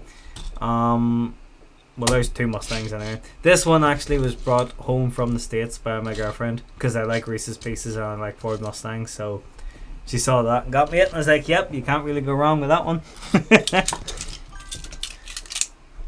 Reese's Peanut Butter Cup Mustang. As I was saying. Carl Shelby Mustang versus the 62nd replica are very different. Oh, incredibly different. About the only thing they share is the side profile and the brake lights. The whole front end's totally different. Like, it was Chip Foose. How do you stop yourself from not taking a bite out of it? I kind of sickened myself out of Reese's Pieces. I ate them a lot when I was younger. I could still eat the white chocolate ones now because I only really eat white chocolate, but normal ones I can't really eat them anymore. This is the Judge, named after a TV show, and I can't remember what it was, but one of the taglines in it was "Bring out the Judge," and that's where the GTO got its name. Well, the GTO Judge got its name, sorry. Now, this is the later one, is it? This is the 70. So, this was the first one to get the Judge name, but the Judge that came after it actually became more synonymous with the name Judge. The one after it was it a B body or something like that? It was smaller than this, and it was usually orange with the fucking things on the side. So this one's kind of almost forgotten about, even though it was the first Judge. Well, I hate to break it to you, it says Judge on the side. And it says 70 Pontiac GTO Judge underneath. It could just be the quality. But yeah, that's an early Judge. And I think this is more Pontiac Le Mans based than the later ones. And then, amazingly enough, there's another GTO here, purely by coincidence, because I've just grabbed fucking a handful of them, so whatever's here is pure chance. But there is the original GTO, which I think was... Oh no, sorry, that's not the original. That is the second gen GTO, because the first gen GTO had 4 lights going across as well and was based on the Tempest, I think. This one was the second generation GTO, and that's the one that Triple X had. And again, it's got the wank graphics and all on it, but fuck it, it is what it is. Black and yellow is one of my favourite colour combos, so I had to deal with it. Now, this is one that I've always really loved, and I had no idea what it was for years. And the reason I really loved it is because this was the Sabre in Grand Theft Auto. And I didn't know at all that the Sabre in Grand Theft Auto was that camera needs to fucking focus. Was an Oldsmobile 442, which very quickly made this into being one of my favourite muscle cars because it's the Sabre from Grand Theft Auto. And amazingly, this one's green, which I'm only now making the connotation that in San Andreas, the green Sabre was the car that Big Smoke used to kill CJ's ma. So this is actually quite a big deal. So yeah, there you are. The one left looks like what I would call GTO Judge. No, that one was never a Judge. The black one you seen there, the one that was in Triple X, was never a Judge. The Judge was from that shape on the right onwards, and then would be more synonymous with being the B-body style one. What do we got? Porsche 993. Now this one, I really liked this one when I seen it, purely because this is just a nice standard. Well, I don't want to make it seem like I'm just fucking putting you in your place, like, but you know. This one I really liked. This is quite a recent release, Hot Wheels. So this is a 993 911. As I said earlier, this is the last of the air-cooled 911s. But what I really liked about this Hot Wheels was the fact that this is just a bog standard 911 Carrera. No crazy body kits, no turbo, no big stupid whale tail. Just a nice, plain and simple 993. And the more you see a nice, plain and simple 911, the more you appreciate it for what it is. Because nearly all the time it's GT2s and GT3s and fucking all the rest, but just a nice, simple, placid 993. So I really like that one. Like every man, I have a special place in my heart for the roof Porsche. Exactly the same here. I love the roofs. Yellowbird is something I've always wanted to build. As in, there's a Tamiya kit of the 930 911. I think the Yellowbird was actually a 964 rather than a 930, but I can't really remember. It might have been a rounded off 930, but I always wanted to build the Tamiya 911 turbo kit into a roof Yellowbird, and then the more I looked at the differences between a roof Yellowbird and a 911, I thought that's way too much work for me. Because you're going to have to start cutting vents into the side for the CTR, which the 911 doesn't have, and shit like that, and it's just too much work. Maybe someday. This is the fabulous Hudson Hornet, although this one doesn't say fabulous on it. I love roofs too. They stop everything getting soaked when it rains. It is pronounced roof, thank you, and I know this because I met the man himself. I went to Geneva Motor Show one year and he was there, and he was the nicest person I've ever met. So kind. Took so much time to talk to us and talk about roof, and we told him about how we got to know Roof through Gran Turismo and all the rest, and he was saying how thankful he is to the Gran Turismo team because it just skyrocketed him in popularity, and it's so wholesome. Such a nice fella. As a grown man, every time I go to my local Target, I stop to look at Hot Wheels. I have to be an advocate. I always do the same, and that's conveniently around the time when my girlfriend walks away and leaves me to it. I met the guy Roof. Yep, Alois Roof. I met him. There's photos of him on Facebook. I think there's a photo of me with him. I'm pretty sure there is. Mr. Room Harry's Garage. Yeah, but that involves listening to Harry's Garage, and that's the end of that for me. DeLorean. I have such a love-hate relationship with the DeLorean, but I couldn't resist it when I seen it. I did grow up with Back to the Future films. Love them to bits. The DeLorean itself I'm so done with. But anyway, this is the Back to the Future 2 DeLorean. You can tell because the wheels are flipped. It's done the Grand Theft Auto cars driving water cheat, and it's got Mr. Fusion hanging out of the top. So that's how you know it's Back to the Future 2 DeLorean. Never heard of Harry's Garage on YouTube. What can I say about the DeLorean? It's like Pink Floyd becoming part of history. Yeah, but Pink Floyd had their moments. But Pink Floyd were 99% excellence. DeLorean isn't. You're right. It's an object. It's the most famous non-armored car. Yeah, I'll give you that.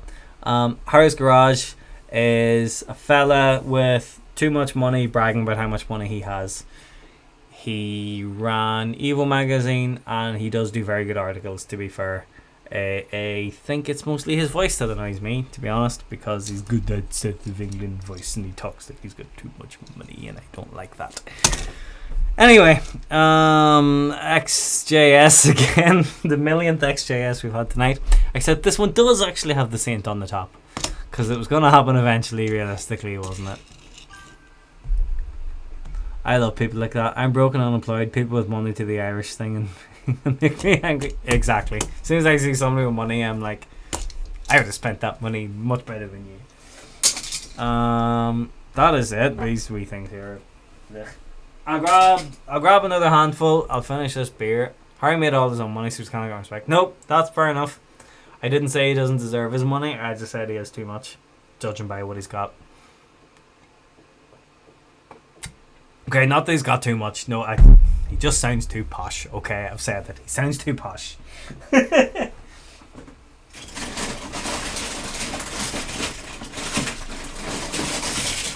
I'm gonna say it. His video titles are too long.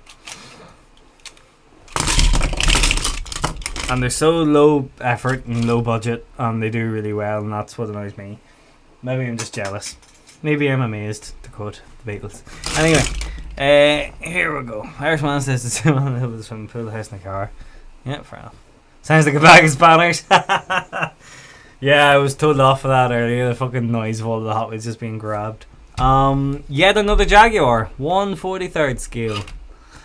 The XK8, which unfortunately is a car that has never truly went down in value. They're still kind of expensive, which is very annoying because I would have bought one by now. This one was maroon with a cream interior, so I fell in love with it and had to have it. This is an XK8, which I think means it's the V8. I don't know if there was a non-V8 one.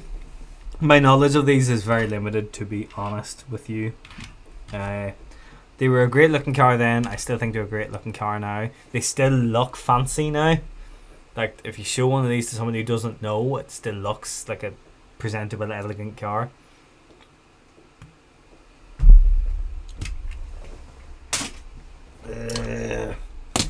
The downfall.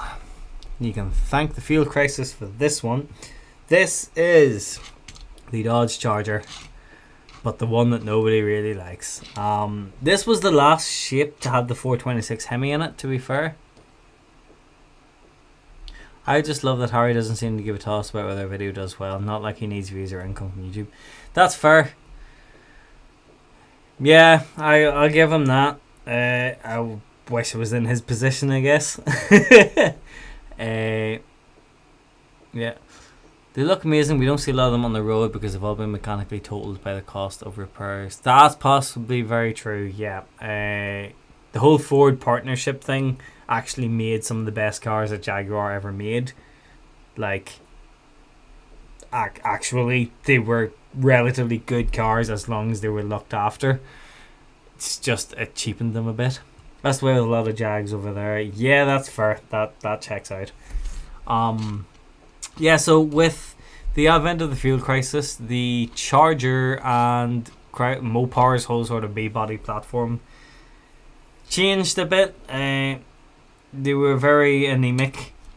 The 426 Hemi was the last hurrah, which is why the Charger Super B was a big deal. But for the most part, they weren't very well loved. When you say to somebody you've got a Dodge Charger and you rock up with a B-body, people are going to be like, ugh. I don't suppose you have the ultimate American muscle car, Starsky and Hutch Gran Torino. I don't have one. I love them. There's a Corgi one of it that comes with the 2 wee figures and all, but I don't happen to have one. Not that I don't like them, it's just I've never actually seen one in the wild. Because as I said earlier there, I think before you came on, I kind of refuse to buy them online. I have to see it in the shop or at an auto jumble or at a car show or whatever. I like to see them in the wild. Because it kind of takes the fun out of it when you just buy it online. It's like, yeah, I want that one, and then you buy it. It's like, you know. Maybe that's just me. 8-year-old me. Love to see that car every week. The old striped tomato. These were really fucking cool. Yes, it is, but I'll get to that. Hold your horses. This is the Fair Lady 2000. I think when they sold them in the States, they just called them the Datsun 2000 because Fair Lady as a name didn't do well in the States. Oh, they said it would be too feminine, so they didn't sell it over there. I thought this was a really cool Hot Wheels. They did 2 of these, and I have the other color. I just don't know where it is. They did like a rhubarb and custard colored one. It was like a creamy whitey yellow, and then with a red maroon sort of stripe. This one's like almost like a Mercedes Fintail rally car, green with a black stripe. Really, really cool. They are a beautiful little thing. The wheels, like everything about this one is perfect. Like it is absolutely spot on perfect. Even as we side exit exhausts and everything too. So cool. This one's cool as fuck. I want the yellow one because it was in GT4. Yeah. No, that was the Honda S800 race car. I think you're thinking of. I don't think the Datsun race car was in GT4. I don't think so. I thought this was cool as fuck. This is a Beetle pickup. This was was real. There was a conversion kit for the Beetle that turned it into one of these. I've never seen one in person, but I do know it is actually a thing. That's why it's got the extra like vents on the side behind there, because obviously the engine's under there. Very fucking cool. And of course, if it's a Volkswagen, I was probably going to buy it. Look at this SLs. This is the R129 SL. Have Hot Wheels done the Honda? I would say they probably have. I would reckon if they have, I'm just looking around in case I have it. I would reckon if they have, it's in their more premium range compared to their cheaper ones. I don't know if you remember, but earlier I talked about the XGI 220 and how Maisto? Whatever. Doesn't open, lad. That was a nice thought, but it doesn't open. The door's open though. These were sold in petrol stations. I think it was Esso or something like that, or Texaco maybe. And there was an XJ 220, which is over there somewhere, and then I think there was an XJS as well, and this SL was part of that range. We had one of these up until last week, the week before. Not an SL 500 like this, and not in almondine red like this one is. Yes, I know the color code because it's the same color as my Mercedes. But I've always had a soft spot for the R129. Well, this is pulled back. Huh. What was I going to say? Where was I? Yeah, I always had a soft spot for these because they were in the music video for Return of the Mac. So they are. You're getting on my cars. My favorite was the original squared off looking S500 with the V10 from the Pagani. Was that the W140, the Princess Diana one? I think. Annabella. Oh, that's really nice. All of my cars have names because it's just easier when you have that many. This I have a soft spot for. You're all gonna laugh, but this is the Mazda 2. This was based on the Mark 6 or Mark 7 Fiesta. It's 2008, so I think it's the Mark 7 Fiesta. Oh, mine wasn't a Welly, no, mine was, I think it was Maisto or something like that. I just remember the ad campaign for this at the time. I love Mazdas, don't get me wrong, because I had one, but I remember the ad campaign for this having a song called Don't Upset the Rhythm, and it was a great tune, and it made me like the car, so there you are. Also, it just came in a funky colour, and things don't come in funky colours anymore, so when I saw a little matchbox of it, I was like, I need that. My bicycles now have names that I don't drive anymore. Yet another Daytona. Now, I don't like the whole tuned things that Hot Wheels do, but it was a Daytona, so I had to have it. Plain and simple. This is another Hudson? Yep, this is yet another Hudson Hornet, but it's a police one. I do like how Matchbox kinda does these kind of like utility ones. Matchbox has always sort of been an industrial kind of thing, either normal road cars or industrial things, and then Hot Wheels were always sort of like fast or performance models. So yeah, I just thought that was cool. I don't drive anymore, so I ride bicycles instead. Named all my bicycles. Nice. The favorite incarnation of the V10 outside the motorcycle Tomahawk. Oh, the motorcycle Tomahawk was cool as fuck. That was the one with the Viper engine in the middle and like 4 wheels. I had a Hot Wheels of that. I think I still have it somewhere. It was the V10 Dodge Ram pickup. I always thought they were very cool. My brother has, it's not a V10 sadly, he has a V8 Ram for, he did Wednesday, the show, so he needed a Ram for it. The size of that fucking thing is insane. Here's another Datsun. I thought this was very cool. It's another wee Matchbox one. Now this is done like Safari Rally, which is very cool because Datsun kind of really got their name for dependability on the Safari Rally stage. Between the 510 or Bluebird and the 240Z, they were undefeated at Safari Rallies. This one will be a good candidate for some detail painting.